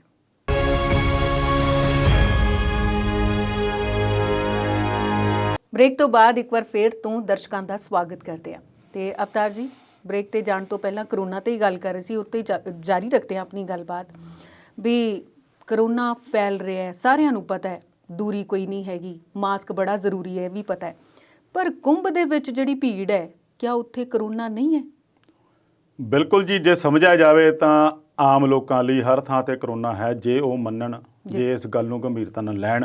ਸਿਆਸੀ ਆਗੂਆਂ ਲਈ ਕਿਤੇ ਵੀ ਹੈ ਨਹੀਂ ਕਰੋਨਾ। ਉਹਨਾਂ ਨੇ ਤਾਂ ਆਪਣੇ ਦਫ਼ਤਰ 'ਚ ਬਹਿ ਕੇ ਇੱਕ ਆਰਡਰ ਪਾਸ ਕਰ ਦੇਣਾ, ਲਓ ਜੀ 144 ਲਾਤੀ, ਆ ਲਓ ਜੀ ਲਾਕਡਾਊਨ ਲਾਤਾ ਕੱਲ ਤੋਂ, ਆ ਅਗਲੇ 2-3 ਦਿਨ ਵੀਕਐਂਡ ਲਾਕਡਾਊਨ ਰਹੂਗਾ ਜੀ, ਇੰਨੇ ਤੋਂ ਇੰਨੇ ਕਰਫਿਊ ਰਹੂਗਾ। ਉਹਨਾਂ ਨੇ ਤਾਂ ਆਰਡਰ ਪਾਸ ਕਰ ਦੇਣੇ, ਆਪਣੇ ਘਰ ਬਹਿ ਜਾਣਾ। ਜਿਹੜੀ ਤੰਗੀ ਤੁਰਸ਼ੀ ਆਉਣੀ ਆ ਉਹ ਆਮ ਲੋਕਾਂ ਨੂੰ ਆਉਣੀ ਆ, ਉਹਨਾਂ ਨੂੰ ਦੇਖਣਾ ਪਊਗਾ। ਤੁਸੀਂ ਕੁੰਭ ਦੀ ਗੱਲ ਕੀਤੀ ਆ, ਮੈਂ ਇਸ ਪੱਖ ਵੱਲ ਨੂੰ ਜਾਣਾ ਚਾਹੁੰਦਾ, ਪਰ ਮਾਫ ਕਰਨਾ ਕਿਸੇ ਇੱਕ ਧਰਮ ਵਾਲੇ ਪਾਸੇ ਨਹੀਂ ਮੈਂ ਜ਼ਿਕਰ ਕਰੂੰਗਾ। ਜੇ ਇਹ ਦੌਰ ਪਿਛਲੇ ਸਾਲ ਦਾ ਦੇਖੀਏ ਤਾਂ ਉਦੋਂ ਇੱਕ ਧਰਮ ਨੂੰ ਹੀ ਨਿਸ਼ਾਨਾ ਬਣਾ ਲਿਆ ਗਿਆ ਸੀ ਕਰੋਨਾ ਨੂੰ ਲੈ ਕੇ। ਉਦੋਂ ਰੌਲਾ ਪਾਤਾ ਗਿਆ ਸੀ ਵੀ ਤਬਲੀਗੀ ਜਮਾਤ ਦਾ ਜਿਹੜਾ ਮਰਕਜ਼ ਹੋਇਆ ਸੀ ਦਿੱਲੀ ਦੇ ਵਿੱਚ, ਉਹਦੇ ਕਰਕੇ ਕਰੋਨਾ ਇੰਨਾ ਫੈਲ ਗਿਆ। ਉਹਨਾਂ ਦੀ ਗਿਣਤੀ ਵੱਧ ਤੋਂ ਵੱਧ 1000, 2000, 5000 ਵੀ ਹੋ ਸਕਦੀ ਹੈ, ਮੰਨ ਲਓ। ਪਰ ਉਹਨਾਂ ਦਾ ਜਦੋਂ ਸਾਰਾ ਕੁਛ ਅਦਾਲਤੀ ਕਾਰਵਾਈ 'ਚ ਚੱਲਿਆ ਤੇ ਹੌਲੀ ਹੌਲੀ ਉਹ ਰਿਹਾ ਹੋਣੇ ਸ਼ੁਰੂ ਕਰਤੇ, ਅਦਾਲਤ ਨੇ ਵੀ ਰਿਹਾ ਕਰਾਤੇ ਸੀਗੇ, ਇੱਥੋਂ ਤੱਕ ਕਿ ਉਹਨਾਂ ਦੀ ਗ੍ਰਿਫਤਾਰੀਆਂ ਵੀ ਪਾਤੀਆਂ ਸੀ। ਕਹਿਣ ਦਾ ਭਾਵ ਇਹ ਆ, ਹੁਣ ਉਸ ਤੋਂ ਬਾਅਦ, ਹੁਣ ਦੀ ਗੱਲ ਛੱਡ ਕੇ ਆਪਾਂ ਫੇਰ ਮੈਂ ਉੱਥੇ ਜਾਣਾ, ਉਸ ਤੋਂ ਬਾਅਦ ਹਜੂਰ ਸਾਹਿਬ ਗਈ ਸੰਗਤ ਨੂੰ ਵੀ ਇਸ ਕਰੋਨਾ ਦੇ ਆੜ 'ਚ ਬਦਨਾਮ ਕਰਨ ਦੀ ਬਹੁਤ ਕੋਸ਼ਿਸ਼ ਹੋਈ ਆ ਜੀ। ਵੀ ਦੇਖੋ ਜੀ ਹਜੂਰ ਸਾਹਿਬ ਤੋਂ ਸੰਗਤ ਜਿਹੜੀ ਆਈ ਆ ਉਹਨੇ ਲੈ ਕੇ ਪੰਜਾਬ 'ਚ ਕਰੋਨਾ ਬੰਬ ਫੈਲਾਤਾ, ਕਰੋਨਾ ਦਾ ਬੰਬ ਫਟ ਗਿਆ ਜੀ, ਹਜੂਰ ਸਾਹਿਬ ਦੀ ਸੰਗਤ ਨੇ ਆਹ ਕਰਤਾ ਉਹ ਕਰਤਾ। ਉਸ ਤੋਂ ਬਾਅਦ ਆਨੰਦਪੁਰ ਸਾਹਿਬ ਵਾਲੇ ਹੋਲਾ ਮਹੱਲੇ ਦੇ ਨਾਲ ਵੀ ਥੋੜਾ ਜਿਹਾ ਜੋੜਨ ਦੀ ਕੋਸ਼ਿਸ਼ ਕੀਤੀ ਸੀ ਕਿ ਜਦੋਂ ਪਹਿਲਾਂ ਜਿਹੜਾ ਸਾਡੀ ਕਰੋਨਾ ਦੀ ਡੈਥ ਹੋਈ ਸੀਗੀ ਪਠਲਾਵੇ ਵਾਲੇ ਬਜ਼ੁਰਗਾਂ ਦੀ, ਉਹ ਕਹਿੰਦੇ ਉੱਥੋਂ ਹੀ ਆਉਣ ਬਾਰੇ ਸੀਗਾ ਵੀ ਉਹ ਹੋਲੇ ਮਹੱਲੇ ਤੋਂ ਹੀ ਲੰਗਰ ਵਰਤਾਉਂਦੇ ਆਏ ਸੀ, ਪਰ ਖੈਰ ਉੱਥੇ ਸਾਰਾ ਕੁਝ ਬਚਾ ਰਿਹਾ, ਕੋਈ ਕੇਸ ਨਹੀਂ ਸੀ ਨਿਕਲਿਆ। ਮੀਡੀਆ ਦਾ ਰੋਲ ਹੁੰਦਾ ਆ ਵੀ ਜੇ ਉਦੋਂ ਤੁਸੀਂ ਇੱਕ ਵਰਗ ਤਬਲੀਗੀ ਜਮਾਤ ਨੂੰ ਕਰੋਨਾ ਨਾਲ ਜੋੜ ਕੇ ਐਦਾਂ ਉਹਦਾ ਫੈਲਾ ਰਹੇ ਸੀ ਉਹਨੂੰ ਇੰਨੀ ਵੱਡੀ ਪੱਧਰ ਤੇ ਵੀ ਸਾਰਾ ਦਿਨ ਉੱਤੇ ਡਿਬੇਟ ਹੁੰਦੀ ਸੀਗੀ, ਸਾਰਾ ਦਿਨ ਚੈਨਲਾਂ ਕੋਲ ਹੋਰ ਕੋਈ ਗੱਲ ਹੀ ਨਹੀਂ ਸੀ ਹੁੰਦੀ। ਜਦੋਂ ਦੇਖੋ ਤਬਲੀਗੀ ਜਮਾਤ ਤਬਲੀਗੀ ਜਮਾਤ ਤਬਲੀਗੀ ਜਮਾਤ। ਹੁਣ ਜਦੋਂ ਉਹ 5000 ਦੀ ਗਿਣਤੀ ਦੇ ਮੁਕਾਬਲੇ 17 ਲੱਖ ਤਾਂ ਪਹਿਲੇ ਸ਼ਾਹੀ ਇਸ਼ਨਾਨ ਦੇ ਵਿੱਚ ਸੀ, 20 ਲੱਖ ਕਹਿੰਦੇ ਅਗਲੇ ਸ਼ਾਹੀ ਇਸ਼ਨਾਨ ਮੇਰੇ ਖਿਆਲ ਕੱਲ ਇੱਕ ਅੱਧੇ ਦਿਨ 'ਚ ਹੋਰ ਹੋਣ ਵਾਲਾ ਆ। ਇੰਨੀ ਵੱਡੀ ਗਿਣਤੀ ਦੇ ਵਿੱਚ ਉੱਥੇ ਇੱਕ ਧਰਮ ਨਾਲ ਜੋੜ ਕੇ ਨਹੀਂ, ਆਪਾਂ ਫਿਰ ਮੈਂ ਕਹਿੰਦਾ ਦੇਖਣਾ ਨਹੀਂ ਚਾਹੀਦਾ। ਇਹ ਆਮ ਲੋਕਾਂ ਦਾ ਫਰਜ਼ ਬਣਦਾ, ਸਰਕਾਰਾਂ ਦਾ ਵੀ ਬਣਦਾ, ਜਿਹੜੇ ਜ਼ਿੰਮੇਵਾਰ ਸਰਕਾਰਾਂ ਦੇ ਵਿੱਚ ਆਗੂ ਬੈਠੇ ਆ ਉਹਨਾਂ ਦਾ ਵੀ ਇਹ ਫਰਜ਼ ਬਣਦਾ, ਔਰ ਮੀਡੀਆ ਦਾ ਸਭ ਤੋਂ ਵੱਡਾ ਇਹ ਫਰਜ਼ ਬਣਦਾ ਵੀ ਇਸ ਪ੍ਰਤੀ ਵੀ ਜਾਗਰੂਕ ਕਰਨ ਸਰਕਾਰਾਂ ਨੂੰ ਵੀ ਜੇ ਉਦੋਂ ਤੁਸੀਂ ਕਹਿੰਦੇ ਸੀ ਵੀ ਕਰੋਨਾ ਫੈਲ ਗਿਆ ਉਦੋਂ ਗਿਣਤੀ 19 ਨਹੀਂ ਸੀਗੀ, ਹੁਣ ਗਿਣਤੀ 2 ਲੱਖ ਤੱਕ ਪਹੁੰਚ ਗਈ ਆ। ਤੇ ਜਦੋਂ ਉੱਥੋਂ ਮੁੜ ਕੇ ਆਉਣਗੇ ਉਹ ਲੋਕ, ਉਹਨਾਂ ਦੇ ਵਿੱਚ ਪਤਾ ਨਹੀਂ ਕਿੰਨਿਆਂ ਦੇ ਵਿੱਚ ਰੱਬ ਨਾ ਕਰੇ ਨਾ ਹੀ ਹੋਵੇ ਚੰਗਾ ਆ, ਪਰ ਜੇ ਕਿਤੇ ਇੱਕ ਦੇ ਵਿੱਚ ਵੀ ਹੋ ਜਾਏ ਤੇ ਉਹ ਲੱਖਾਂ ਲੋਕਾਂ ਦੇ ਵਿੱਚ ਕਿੱਦਾਂ ਫੈਲੂਗਾ, ਕਿੰਨੀ ਵੱਡੀ ਪੱਧਰ ਤੇ ਫੈਲੂਗਾ। ਇਹ ਤਾਂ ਹੋ ਗਈ ਕੁੰਭ ਦੀ ਗੱਲ। ਰੈਲੀਆਂ ਜਿਹੜੀਆਂ ਸਿਆਸੀ ਕਰਦੇ ਰਹੇ ਆ ਉੱਥੇ ਇਹ ਜ਼ਿੰਮੇਵਾਰ ਆਗੂ ਸੀਗੇ ਜਿਨ੍ਹਾਂ ਦੇ ਵਿੱਚ ਪ੍ਰਧਾਨ ਮੰਤਰੀ ਹੋਰੀ ਵੀ, ਗ੍ਰਹਿ ਮੰਤਰੀ ਵੀ, ਵੱਡੇ ਮੰਤਰੀ ਜਿਹੜੇ ਹੁਣ ਯੋਗੀ ਦਾ ਨਾਮ ਹੈ ਲੈ ਕੇ ਗਿਆ ਯੂਪੀ ਦੇ ਮੁੱਖ ਮੰਤਰੀ ਦਾ, ਆਪਣੇ ਆਪ ਨੂੰ ਆਈਸੋਲੇਟ ਕੀਤਾ ਆ, ਇਹ ਵੀ ਉੱਥੇ ਰੋਡ ਸ਼ੋਅ ਕਰਦੇ ਦਿਸੇ ਆ, ਬਿਨਾਂ ਮਾਸਕ ਤੋਂ ਰੋਡ ਸ਼ੋਅ ਕਰਦੇ ਦੇਖੇ ਆ, ਬਿਨਾਂ ਸਮਾਜਿਕ ਦੂਰੀ ਵਰਤਦਿਆਂ ਰੋਡ ਸ਼ੋਅ ਕਰਦੇ ਦੇਖੇ ਆ। ਤੇ ਜੇ ਇਹੋ ਜਿਹੇ ਜ਼ਿੰਮੇਵਾਰ ਲੋਕ, ਇਹੋ ਜਿਹੇ ਜ਼ਿੰਮੇਵਾਰ ਆਗੂ ਜਿਨ੍ਹਾਂ ਨੇ ਦਿਸ਼ਾ ਦੇਣੀ ਹੁੰਦੀ ਹੈ ਦੇਸ਼ ਨੂੰ, ਉਹ ਖੁਦ ਜਾ ਕੇ ਉਹਨਾਂ ਭੀੜਾਂ ਦੇ ਵਿੱਚ ਇਕੱਠੀਆਂ ਕਰਕੇ ਸਿਰਫ ਇੱਕ ਸਿਆਸਤ ਲਈ ਵਾਸਤੇ ਵੀ ਸੱਤਾ ਹਾਸਲ ਕਰਨੀ ਹੈ ਸਾਡੇ ਲਈ, ਬਾਅਦ ਚ ਬੰਦੇ ਜੋ ਮਰਜ਼ੀ ਹੋਣ, ਚਾਹੇ ਮਰਨ ਚਾਹੇ ਜੀਣ। ਉੱਥੋਂ ਹੁਣ ਰਿਪੋਰਟਾਂ ਆਉਣ ਲੱਗ ਪਈਆਂ ਵੀ ਬੰਗਾਲ ਦੇ ਵਿੱਚ ਕਰੋਨਾ ਦੇ ਮਾਮਲੇ ਦੁੱਗਣੇ ਤਿੱਗਣੇ ਹੋਣ ਲੱਗ ਪਏ ਆ, ਪਰ ਮੀਡੀਆ ਹਾਲੇ ਵੀ ਨਹੀਂ ਦੱਸ ਰਿਹਾ, ਸਰਕਾਰ ਦੇ ਅੰਕੜੇ ਹਾਲੇ ਵੀ ਨਹੀਂ ਸ਼ੋਅ ਕਰ ਰਹੇ। ਜਿਹੜੇ 4 ਰਾਜਾਂ 'ਚ ਜਿੱਥੇ ਚੋਣਾਂ ਹੋ ਗਈਆਂ, ਜਿੱਥੇ ਅਸਾਮ ਦਾ ਮੰਤਰੀ ਖੁਦ ਕਹਿ ਰਿਹਾ ਸੀਗਾ ਵੀ ਤੁਹਾਨੂੰ ਦੱਸਾਂਗੇ ਕਦੋਂ ਕਰੋਨਾ ਆ, ਹਾਲੇ ਕਰੋਨਾ ਕੋਈ ਨਹੀਂ ਹੈਗਾ, ਉੱਥੇ 20 ਕੇਸ ਵਧਣੇ ਸ਼ੁਰੂ ਹੋ ਗਏ ਆ, ਪਰ ਉਹਦਾ ਵੀ ਅਜੇ ਤੱਕ 2 ਮਈ ਤੱਕ ਮੈਨੂੰ ਲੱਗਦਾ ਇਹਨਾਂ ਨੇ ਦਬਾ ਕੇ ਰੱਖਣਾ। 2 ਮਈ ਤੋਂ ਬਾਅਦ ਦੱਸਣਗੇ, ਜਿੱਦਾਂ ਬਿਹਾਰ ਚੋਣਾਂ ਤੋਂ ਬਾਅਦ ਹੁਣ ਆ ਗਿਆ ਉੱਥੇ ਨਾ, ਪਹਿਲਾਂ ਵੀ ਲਾਕਡਾਊਨ ਵਾਲੀ ਸਥਿਤੀ ਬਿਹਾਰ 'ਚ ਵੀ ਆਉਣ ਲੱਗ ਪਈ ਆ, ਉਦੋਂ ਨਹੀਂ ਸੀ ਆਈ, ਉਦੋਂ ਹਜ਼ਾਰਾਂ ਦਾ ਇਕੱਠ ਹੁੰਦਾ ਸੀਗਾ। ਸੋ ਇਸ ਪੱਖੀ ਇਸ ਤਰੀਕੇ ਨਾਲ ਜਦੋਂ ਇੱਕ ਵਰਗ ਨੂੰ, ਇੱਕ ਜਮਾਤ ਨੂੰ ਨਿਸ਼ਾਨਾ ਬਣਾ ਕੇ ਬਿਮਾਰੀ ਦੀ ਆੜ 'ਚ ਕੀਤਾ ਜਾਂਦਾ, ਉਹਦੇ ਤੇ ਫਿਰ ਸਵਾਲ ਕੁਦਰਤੀ ਆ ਸਰਕਾਰਾਂ ਤੇ ਇਹੋ ਜਿਹੇ ਜ਼ਿੰਮੇਵਾਰ ਆਗੂਆਂ ਤੇ ਉੱਠਣੇ ਸੁਭਾਵਕ ਹੈ। ਪਰ ਉਸ ਨੂੰ ਇਹ ਦੇਖਣਾ ਚਾਹੀਦਾ ਵੀ ਜੇ ਤੁਸੀਂ ਲੋਕਾਂ ਨੂੰ ਕਹਿੰਦੇ ਆ, ਤੁਸੀਂ ਲੋਕਾਂ ਦੇ ਵਿੱਚ ਜਾ ਕੇ ਵਿਚਰਦੇ ਆ, ਉਦੋਂ ਵੀ ਤੁਸੀਂ ਉਸ ਗੱਲ ਨੂੰ ਨਹੀਂ ਕਹਿੰਦੇ ਤੇ ਆ ਕੇ ਆਪਣੇ ਦਫ਼ਤਰ ਬਹਿ ਕੇ ਜਾਂ ਪ੍ਰੈਸ ਕਾਨਫਰੰਸ ਕਰਕੇ ਜਾਂ ਰਾਤ ਨੂੰ ਕੌਮ ਨੂੰ ਜਾਂ ਦੇਸ਼ ਨੂੰ ਸੰਬੋਧਨ ਕਰਦਿਆਂ ਕਹਿੰਦੇ ਵੀ ਲੈ ਵੀ ਹੁਣ ਤਾਂ ਬਹੁਤ ਭਿਆਨਕ ਸਥਿਤੀ ਹੋ ਗਈ ਆ, ਬਚੋ।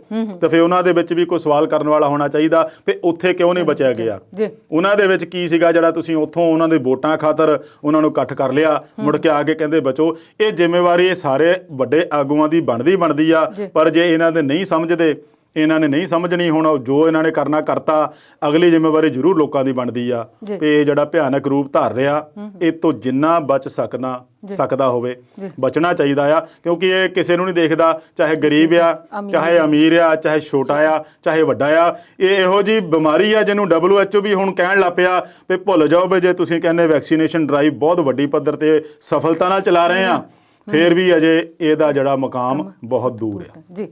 ਤੇ ਇਸੇ ਦੌਰਾਨ ਹੀ ਨਾ ਉਹ ਮੰਤਰੀ ਦਾ ਫਿਰ ਤੋਂ ਬਿਆਨ ਆਇਆ ਜਿਹਨੇ ਪਾਰਟੀ ਜੀਨ ਵਾਲਾ ਬਿਆਨ ਦਿੱਤਾ ਸੀ, ਉਹਨਾਂ ਨੇ ਕੁਝ ਕਿਹਾ ਇਸ ਬਾਰੇ, ਜਿਹੜਾ ਕੁੰਭ ਦੇ ਮੇਲੇ 'ਚ ਜਿਹੜੇ ਜਾ ਰਹੇ ਨੇ ਜਾਂ ਉੱਥੇ ਇਸ਼ਨਾਨ ਕਰ ਰਹੇ ਨੇ। ਬਿਲਕੁਲ, ਜਦੋਂ ਉਹਨਾਂ ਤੇ ਸਵਾਲ ਉੱਠਿਆ ਗਿਆ ਤੇ ਫਿਰ ਉਹਨਾਂ ਦਾ ਕਹਿਣਾ ਇਹ ਬਣਦਾ ਹੀ ਸੀਗਾ, ਉਹ ਕਹਿੰਦੇ ਵੀ ਇਹਨੂੰ ਤਬਲੀਗੀ ਜਮਾਤ ਨਾਲ ਜੋੜ ਕੇ ਨਾ ਦੇਖੋ, ਨਹੀਂ ਜੋੜਦੇ, ਇਹ ਵੀ ਗੱਲ ਮੰਨ ਲੈਂਦੇ ਉਹਨਾਂ ਦੀ, ਫਿਰ ਜੋੜੀਏ ਕਿਹਦੇ ਨਾਲ?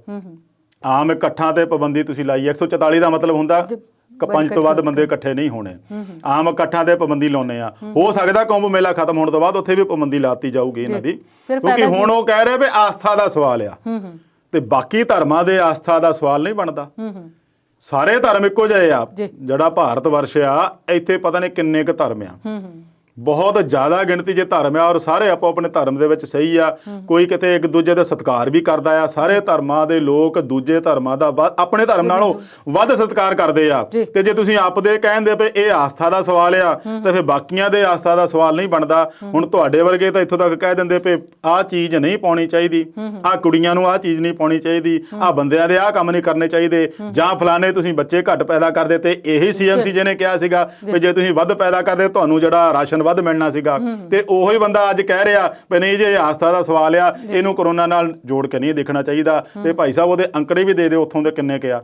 ਕਰੋਨਾ ਦੇ ਅੰਕੜੇ ਜਾਰੀ ਕਰ ਦਿਓ, ਲੋਕਾਂ ਨੂੰ ਪਤਾ ਲੱਗ ਜੂ ਵੀ ਠੀਕ ਹੈ ਜੇ ਸੁੱਖ ਸੰਦੀ ਚੱਲ ਰਿਹਾ ਤੇ ਕਿਸੇ ਨੂੰ ਕੀ ਤਕਲੀਫ ਹੈ ਚੱਲੀ ਜਾਣ ਦਿਓ। ਪਰ ਜਦੋਂ ਉਹਦੇ ਨਾਲ ਹੋਰ ਦੇਸ਼ 'ਚ ਫੈਲਣਾ ਤੇ ਫਿਰ ਤੁਹਾਡੇ ਬੇਕਾਬੂ ਹੋ ਜਾਣੀ ਸਥਿਤੀ, ਤੁਸੀਂ ਇਹਨੂੰ ਕਾਬੂ ਕਰਨ ਲਈ ਕੀ ਕਰੋਗੇ? ਇਹਦਾ ਵੀ ਜਵਾਬ ਉਹਨਾਂ ਨੂੰ ਦੇਣਾ ਚਾਹੀਦਾ। ਤੇ ਇਸ ਵੇਲੇ ਕਰੋਨਾ ਦੀ ਪੰਜਾਬ 'ਚ ਸਥਿਤੀ ਕੀ ਕਹਿ ਰਹੀ ਹੈ? ਪੰਜਾਬ 'ਚ ਵੀ ਇਸ ਵੇਲੇ ਜਿਹੜੀ ਰੋਜ਼ਾਨਾ ਦੀ ਮੌਤਾਂ ਦੀ ਗਿਣਤੀ ਆ ਉਹ 50 ਤੋਂ ਉੱਪਰ ਹੀ ਆ। ਘੱਟੋ ਘੱਟ 3000 ਕੇਸ ਜਿਹੜੇ ਆ ਲਗਾਤਾਰ ਆ ਰਹੇ ਆ ਰੋਜ਼ਾਨਾ ਦੇ। ਤੇ ਇਹਦੇ ਬਾਰੇ ਸਿਹਤ ਮੰਤਰੀ ਹੋਰਾਂ ਨਾਲ ਵੀ ਗੱਲ ਜਦੋਂ ਹੋਈ ਸੀਗੀ, ਉਹਨਾਂ ਨੇ ਵੀ ਕਿਹਾ ਸੀਗਾ ਵੀ ਹਾਲੇ ਲੋਕਡਾਊਨ ਵਾਲੀ ਸਥਿਤੀ ਹੈ ਨਹੀਂ। ਕਰਫਿਊ ਬੇਸ਼ੱਕ ਲਾਇਆ ਹੋਇਆ ਰਾਤ ਦਾ 9 ਤੋਂ ਸਵੇਰੇ 5 ਵਜੇ ਤੱਕ।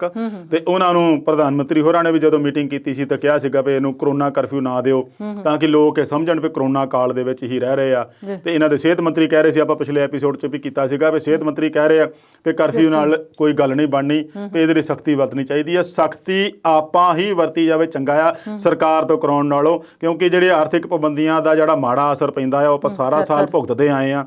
ਬਹੁਤ ਬੁਰਾ ਹਾਲ ਸੀਗਾ, ਰੋਟੀ ਤੋਂ ਵੀ ਆਵਾਜ਼ਾਰ ਹੋ ਗਏ ਸੀਗੇ। ਸੋ ਇਹੋ ਜਿਹੀ ਗੱਲ ਹਜੇ ਪੰਜਾਬ ਸਰਕਾਰ ਵੱਲੋਂ ਤਾਂ ਦਿਸਦੀ ਨਜ਼ਰ ਨਹੀਂ ਆ ਰਹੀ। ਖੈਰ ਉਹਨਾਂ ਨੇ ਸਿਆਸੀ ਰੈਲੀਆਂ ਨੂੰ ਕਾਬੂ ਕਰ ਲਿਆ ਆ, ਸਿਆਸੀ ਪਾਰਟੀਆਂ ਨੂੰ ਕਾਬੂ ਕਰ ਲਿਆ ਵੀ ਇਕੱਠਾਂ ਤੇ 30 ਅਪ੍ਰੈਲ ਤੱਕ ਪਾਬੰਦੀ ਲਾਈ ਹੋਈ ਆ। 30 ਅਪ੍ਰੈਲ ਤੱਕ ਸਕੂਲ ਵੀ ਬੰਦ ਆ। ਰੌਲਾ ਹੁਣ ਪੈ ਰਿਹਾ ਜਿਹੜਾ ਬੱਚਿਆਂ ਦੇ ਭਵਿੱਖ ਦਾ, ਜਿਹੜੇ ਇਮਤਿਹਾਨ ਸਿਰ ਦੇ ਉੱਤੇ ਆ। ਪਿਛਲਾ ਸਾਲ ਵੀ ਉਵੇਂ ਲੰਘ ਗਿਆ, ਆਹ ਸਾਲ ਵੀ ਮੇਰੇ ਖਿਆਲ ਆ ਵੀ ਪੇਪਰਾਂ ਤੋਂ ਬਿਨਾਂ ਬੱਚਿਆਂ ਦਾ ਉਦਾਂ ਹੀ ਜਾਣਾ। ਤੇ ਉਹਨਾਂ ਦੀ ਜਿਹੜੀ ਮਾਨਸਿਕ ਸਥਿਤੀ ਆ ਉਹ ਡਿਵੈਲਪ ਕਿੱਦਾਂ ਹੋਊਗੀ? ਉਹਦੇ ਕਰਕੇ ਦਿੱਲੀ ਵਾਲੇ ਸੀਐਮ ਆ ਉਹਨਾਂ ਨੇ ਵੀ ਕਿਹਾ ਵੀ CBSE ਪੇਪਰ ਰੱਦ ਕੀਤੇ ਜਾਣ। ਤੇ ਮੁੱਖ ਮੰਤਰੀ ਕੈਪਟਨ ਅਮਰਿੰਦਰ ਸਿੰਘ ਹੋਰਾਂ ਨੇ ਵੀ ਅਪੀਲ ਕਰਤੀ ਪ੍ਰਧਾਨ ਮੰਤਰੀ ਹੋਰਾਂ ਨੂੰ। ਹੁਣ ਉਹਦੇ ਲਈ ਆਪਾਂ ਦੇਖਿਆ ਜਾਵੇ ਤਾਂ ਹਿਮਾਚਲ ਦੇ ਵਿੱਚ ਪੇਪਰ ਪੈ ਰਹੇ ਆ। ਉਹ ਪੱਲਾ ਕਿਉਂ? ਉੱਥੇ CBSE ਦੇ ਪੇਪਰ ਇਸ ਵੇਲੇ ਚੱਲ ਰਹੇ ਆ। ਤੇ ਉਹਨਾਂ ਦਾ ਕਹਿਣ ਦਾ ਤਰਕ ਇਹ ਦਿੱਤਾ ਜਾ ਰਿਹਾ ਵੀ ਉੱਥੇ ਸਾਰੇ ਜਿਹੜੇ ਆ ਗਾਈਡਲਾਈਨਾਂ ਦੀ ਪਾਲਣਾ ਹੋ ਰਹੀ ਆ, ਸੈਨੀਟਾਈਜ਼ ਕੀਤਾ ਹੋਇਆ ਆ, ਸਮਾਜਿਕ ਦੂਰੀ ਆ, ਬੱਚੇ ਨੂੰ ਦੂਰ ਬਿਠਾਇਆ ਹੋਇਆ। ਫਿਰ ਵੀ ਹੱਥਾਂ ਦੇ ਦਸਤਾਨਿਆਂ ਦੀ ਵੀ ਗੱਲ ਵੀ ਕੀਤੀ ਜਾ ਰਹੀ ਆ, ਮਾਸਕ ਪਾਉਣ ਦੀ ਵੀ ਗੱਲ ਕੀਤੀ ਜਾ ਰਹੀ ਆ। ਬਾਕੀ ਸੂਬਿਆਂ ਵਾਲੇ ਜਿਹੜੇ ਆ ਉਹ ਮੰਗ ਕਰ ਰਹੇ ਪਏ ਪੇਪਰ ਨਾ ਹੋਣ, ਕਿਉਂਕਿ ਇਹਦੇ ਨਾਲ ਬਹੁਤ ਵੱਡੀ ਪੱਧਰ ਤੇ ਫੈਲ ਜਾਊਗਾ। ਕਿਉਂਕਿ ਘੱਟੋ ਘੱਟ 6 ਲੱਖ ਬੱਚਾ ਤਾਂ ਮੇਰੇ ਖਿਆਲ ਦਿੱਲੀ ਦੇ CM ਕਹਿ ਰਹੇ ਵੀ ਦਿੱਲੀ ਦੇ ਵਿੱਚ ਹੀ ਪੇਪਰ ਦੇਣ ਵਾਲਾ ਆ। ਤੇ ਹੁਣ ਲੱਗਦਾ ਹੈ ਵੀ ਪ੍ਰਧਾਨ ਮੰਤਰੀ ਹੋਰਾਂ ਨੇ ਕੋਈ ਮੀਟਿੰਗ ਬੁਲਾਈ ਹੈ ਇਹਦੇ ਸੰਬੰਧੀ, ਕੀ ਫੈਸਲਾ ਲੈਂਦੇ ਉਹ ਫਿਰ ਆਉਣ ਵਾਲਾ ਸਮਾਂ ਦੱਸੂਗਾ ਜੀ। ਤੇ ਇਸ ਵੇਲੇ ਜਿਹੜਾ ਸਮਾਂ ਹੈ ਨਾ, ਉਹ ਚੋਣਾਂ ਤਾਂ ਹਲੇ ਐਲਾਨ ਨਹੀਂ ਹੋਇਆ ਪੰਜਾਬ 'ਚ, ਪਰ ਚੋਣਾਂ ਤੋਂ ਪਹਿਲਾਂ ਜਿਹੜਾ ਮੁੱਦਾ ਭਖ ਗਿਆ ਹੈ ਉਹ ਫਿਰ ਤੋਂ ਬੇਅਦਬੀ ਕਾਂਡ ਦਾ ਮਾਮਲਾ ਬਣ ਰਿਹਾ ਜੀ। ਤੇ ਇਹ ਮਾਮਲਾ ਇਸ ਵੇਲੇ ਇੰਨਾ ਕਿਉਂ ਭਖਿਆ? ਇਹ ਭਖਿਆ ਜਾਂ ਭਖਾਇਆ ਗਿਆ, ਦੋਨੇ ਤਰੀਕੇ ਨਾਲ ਆ ਜੀ। ਸਿਆਸੀ ਪਾਰਟੀ ਆ ਜਿਹਨੂੰ ਇੱਕ ਵੱਡਾ ਮੁੱਦਾ ਮਿਲ ਜਾਏ ਨਾ ਤੇ ਉਹ ਮੈਨੂੰ ਲੱਗਦਾ ਨਹੀਂ ਵੀ ਛੇਤੀ ਕਿਤੇ ਉਹਨੂੰ ਕਨਕਲੂਜਨ ਤੇ ਪਹੁੰਚਾ ਦੇਊਗੀ। ਸਭ ਤੋਂ ਵੱਡੀ ਐਗਜ਼ਾਮਪਲ ਇਹਦੀ 1984 ਆ ਜੀ। 84 ਲੰਘੀ ਨੂੰ 35-36 ਸਾਲ ਹੋ ਗਏ ਆ ਜੀ, 37 ਸਾਲ 2021 ਜਾ ਰਿਹਾ, ਹਾਲੇ ਤੱਕ ਵੀ ਉਹਦਾ ਕਿਸੇ ਸਿੱਟੇ ਤੇ ਨਹੀਂ ਪਹੁੰਚਿਆ। ਕਾਰਨ ਇਹੀ ਆ ਵੀ ਕੋਈ ਵੀ ਸਿਆਸੀ ਪਾਰਟੀ ਸਿੱਧੀ ਨੀਅਤ ਨਾਲ, ਚੰਗੀ ਨੀਅਤ ਨਾਲ ਉਹਨੂੰ ਉਸ ਅੰਜਾਮ ਤੱਕ ਪਹੁੰਚਾਉਣਾ ਨਹੀਂ ਚਾਹੁੰਦੀ। ਉਹਨਾਂ ਨੂੰ ਪਤਾ ਵੀ ਜੇ ਇਸ ਵਾਰ ਇਹਨੂੰ ਨਿਬੇੜਤਾ ਤਾਂ ਅਗਲੀ ਵਾਰ ਚੋਣਾਂ ਤੇ ਸਾਡਾ ਮੁੱਦਾ ਕੀ ਹੋਣਾ। ਇਹ ਹਾਲ ਜੰਮੂ ਕਸ਼ਮੀਰ ਦਾ ਆ, ਇਹੀ ਹਾਲ ਪਾਕਿਸਤਾਨ ਦੇ ਨਾਲ ਜਿਹੜੇ ਸੰਬੰਧਾਂ ਦਾ ਆ। ਇਹੋ ਜਿਹੇ ਮੁੱਦੇ ਸਿਆਸੀ ਪਾਰਟੀਆਂ ਨੂੰ ਚਾਹੀਦੇ ਹੁੰਦੇ ਆ ਚੋਣਾਂ ਦੇ ਵਿੱਚ ਭਖਾਉਣ ਨੂੰ। ਤੇ ਜਿਹੜਾ ਬੇਅਦਬੀ ਕਾਂਡ ਵਾਲਾ ਮੁੱਦਾ ਆ ਇਹ ਤਾਂ ਵੈਸੇ ਹੀ ਭਾਵਨਾਵਾਂ ਨਾਲ ਜੁੜਿਆ ਹੋਇਆ ਸੀਗਾ। ਇਹਨੂੰ ਜਦੋਂ ਪਿਛਲੀਆਂ 17 ਦੇ ਚੋਣਾਂ ਦੇ ਵਿੱਚ ਵੀ ਬਹੁਤ ਵੱਡੀ ਪੱਧਰ ਤੇ ਮੁੱਦਾ ਬਣਿਆ ਸੀਗਾ, ਹੁਣ ਚੋਣਾਂ ਆ ਗਈਆਂ, ਇੱਕ ਵਾਰੀ ਫੇਰ ਸੁਰਖੀਆਂ ਦੇ ਵਿੱਚ ਆ ਗਿਆ। ਤੇ ਇਸੇ ਮੁੱਦੇ ਨੂੰ ਆਪਾਂ ਜਾਰੀ ਰੱਖਾਂਗੇ, ਪਰ ਇਸ ਵੇਲੇ ਬ੍ਰੇਕ ਲੈਣੇ ਆ।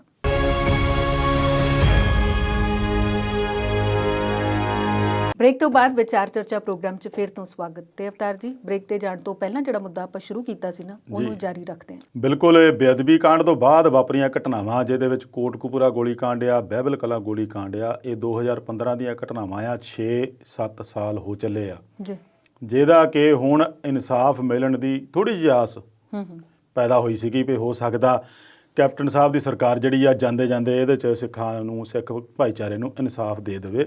ਜਾਂਦੇ ਜਾਂਦੇ ਤਾਂ ਭਾਵ ਪਤਾ ਨਹੀਂ ਅਗਲੀ ਵਾਰ ਆਉਂਦੀ ਜਾਂ ਨਹੀਂ ਆਉਂਦੀ, ਇਹ ਤਾਂ ਸਮਾਂ ਦੱਸੂਗਾ। ਪਰ ਉਹਨਾਂ ਦਾ ਜਿਹੜਾ ਇਹ ਆਖਰੀ ਸਾਲ ਸੀ ਇਸ ਟਰਮ ਦਾ, ਉਹਦੇ ਵਿੱਚ ਲੱਗਾ ਸੀਗਾ ਵੀ ਇਹ ਕਿਸੇ ਅੰਜਾਮ ਤੱਕ ਪਹੁੰਚ ਜਾਊਗੀ। ਪਰ ਹਾਈ ਕੋਰਟ ਦੇ ਝਟਕੇ ਤੋਂ ਬਾਅਦ ਇੱਕ ਕਿਸਮ ਨਾਲ ਇਸ ਮੁੱਦੇ ਨੂੰ ਫੇਰ ਉਹੀ ਚੋਣਾਂ ਦੇ ਵਿੱਚ ਦੁਬਾਰਾ ਮੁੱਦਾ ਬਣਦਾ ਜਾ ਰਿਹਾ, ਸੁਰਖੀਆਂ ਦੇ ਵਿੱਚ ਆ ਗਿਆ ਆ।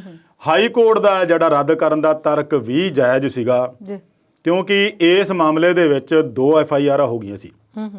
ਜੋ ਮੈਂ ਇਹਦੇ ਬਾਰੇ ਹੁਣ ਤੱਕ ਪੜ੍ਹਿਆ ਔਰ ਵਿਚਾਰਿਆ ਉਹ ਇਹ ਸੀਗੀ ਵੀ ਜਦੋਂ 2015 ਚ ਇਸ ਸੰਬੰਧ ਚ FIR ਹੋਈ ਸੀ ਤਾਂ ਉਹਦੇ ਵਿੱਚ ਲਿਖਿਆ ਸੀ ਅਣਪਛਾਤੇ ਬੰਦਿਆਂ ਖਿਲਾਫ, ਅਣਪਛਾਤੇ ਪੁਲਿਸ ਵਾਲਿਆਂ ਖਿਲਾਫ, ਜਦ ਕਿ ਪੁਲਿਸ ਵਾਲੇ ਅਣਪਛਾਤੇ ਨਹੀਂ ਹੁੰਦੇ ਆ, ਪਤਾ ਹੀ ਹੁੰਦਾ, ਕਿਉਂਕਿ ਰੌਲਾ ਵੀ ਤਾਂ ਹੀ ਪਿਆ ਸੀ ਔਰ ਇਹਦਾ ਖਮਿਆਜ਼ਾ ਅਕਾਲੀ ਦਲ ਨੇ ਭੁਗਤਿਆ ਸੀ 17 ਦੀਆਂ ਚੋਣਾਂ 'ਚ।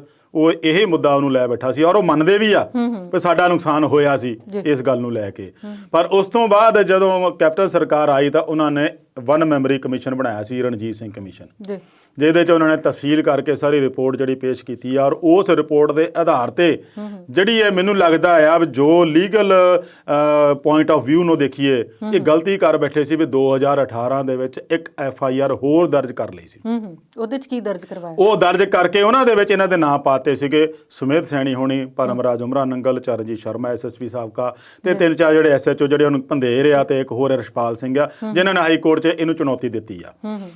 ਉਹ ਨਵੀਂ FIR ਦਰਜ ਹੋਣ ਦੇ ਤਰਕ ਦੇਣ ਦੇ ਹਿਸਾਬ ਨਾਲ ਹਾਈ ਕੋਰਟ ਦਾ ਜਿਹੜਾ ਰੱਦ ਕੀਤਾ ਆ ਬਈ ਤੁਸੀਂ ਇਹ ਜਿਹੜੀ ਦੁਬਾਰਾ FIR ਦਰਜ ਕੀਤੀ ਆ, ਇਹ ਜੋ ਦੋਸ਼ ਲੱਗ ਰਹੇ ਸੀਗੇ ਕਿ ਸਿਆਸੀ ਬਦਲਾਖੋਰੀ ਦੀ ਭਾਵਨਾ ਨਾਲ ਕੰਮ ਕੀਤਾ ਗਿਆ, ਜਿਹਦੇ ਕਰਕੇ ਇਹ ਨਾਂ ਦਰਜ ਕੀਤੇ ਆ। ਉਦੋਂ ਇਹਨਾਂ ਦੀ ਪੰਜਾਬ ਸਰਕਾਰ ਦੀ ਲੀਗਲ ਟੀਮ ਕੀ ਕਰਦੀ ਸੀਗੀ, ਇਹ ਵੀ ਇੱਕ ਸਵਾਲ ਉੱਠਦਾ ਕਿ ਉਹਨਾਂ ਨੂੰ ਇਹ ਸਮਝ ਨਹੀਂ ਲੱਗੀ ਕਿ ਇੱਕ ਕੇਸ ਦੀ 2 FIR ਨਹੀਂ ਹੁੰਦੀ। ਆਮ ਨਿਯਮ ਜਾਂ ਕਾਨੂੰਨ ਅਨੁਸਾਰ ਇੱਕ ਕੇਸ ਵਿੱਚ ਕਹਿੰਦੇ ਆ ਵੀ 2 FIRਾਂ ਦਰਜ ਨਹੀਂ ਹੁੰਦੀਆਂ। ਪਹਿਲੇ FIR ਸੀਗੀ 2015 ਦੀ, ਜੇ ਤੁਹਾਨੂੰ ਬੰਦੇ ਨਾਮਜ਼ਦ ਕਰਨੇ ਸੀਗੇ ਤਾਂ ਉਹਦੇ ਵਿੱਚ ਹੀ ਨਾਮਜ਼ਦ ਕਰਦੇ, ਪਰ ਇਹਨਾਂ ਨੇ ਬੱਲੇ ਬੱਲੇ ਨੂੰ ਕਰਕੇ ਉਸ ਰਣਜੀਤ ਸਿੰਘ ਕਮਿਸ਼ਨ ਦੇ ਰਿਪੋਰਟ ਦੇ ਆਧਾਰ ਤੇ ਕੈਪਟਨ ਸਾਹਿਬ ਨੇ ਕਹਿ ਦਿੱਤਾ ਸੀਗਾ ਵੀ ਹੁਣ ਨਵੀਂ FIR ਦਰਜ ਹੋਊਗੀ। ਉਸ FIR ਦਰਜ ਹੋਣ ਦਾ ਖਮਿਆਜਾ ਇਹ ਨਿਕਲਿਆ ਵੀ ਜਿਹੜੀ ਕੀਤੀ ਕਰਾਈ ਸਾਰੀ ਖੂਹ 'ਚ ਪੈ ਗਈ।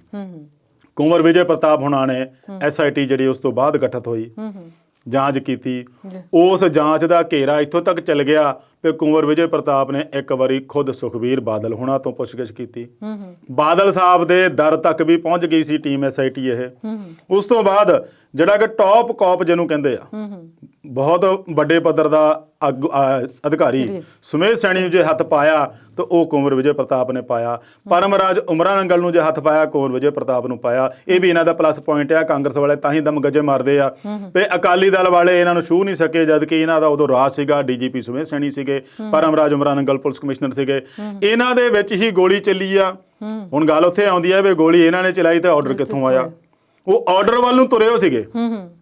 ਮਸਲਾ ਇੱਥੋਂ ਇਸੇ ਕਰਕੇ ਸਿਆਸੀ ਰੰਗਤ ਲੈਂਦਾ ਜਾ ਰਿਹਾ ਵੀ ਉਹ ਆਰਡਰ ਵੱਲ ਨੂੰ ਤੁਰੇ ਹੋ ਸੀਗੇ। ਉਦੋਂ ਗ੍ਰਹਿ ਮੰਤਰੀ ਕੌਣ ਸੀ, ਮੁੱਖ ਮੰਤਰੀ ਕੌਣ ਸੀਗਾ ਤੇ ਕਿਹਨੇ ਆਰਡਰ ਦਿੱਤੇ ਪੁਲਿਸ ਨੂੰ? ਬਿਨਾਂ ਆਰਡਰ ਤੋਂ ਪੁਲਿਸ ਗੋਲੀ ਨਹੀਂ ਚਲਾ ਸਕਦੀ।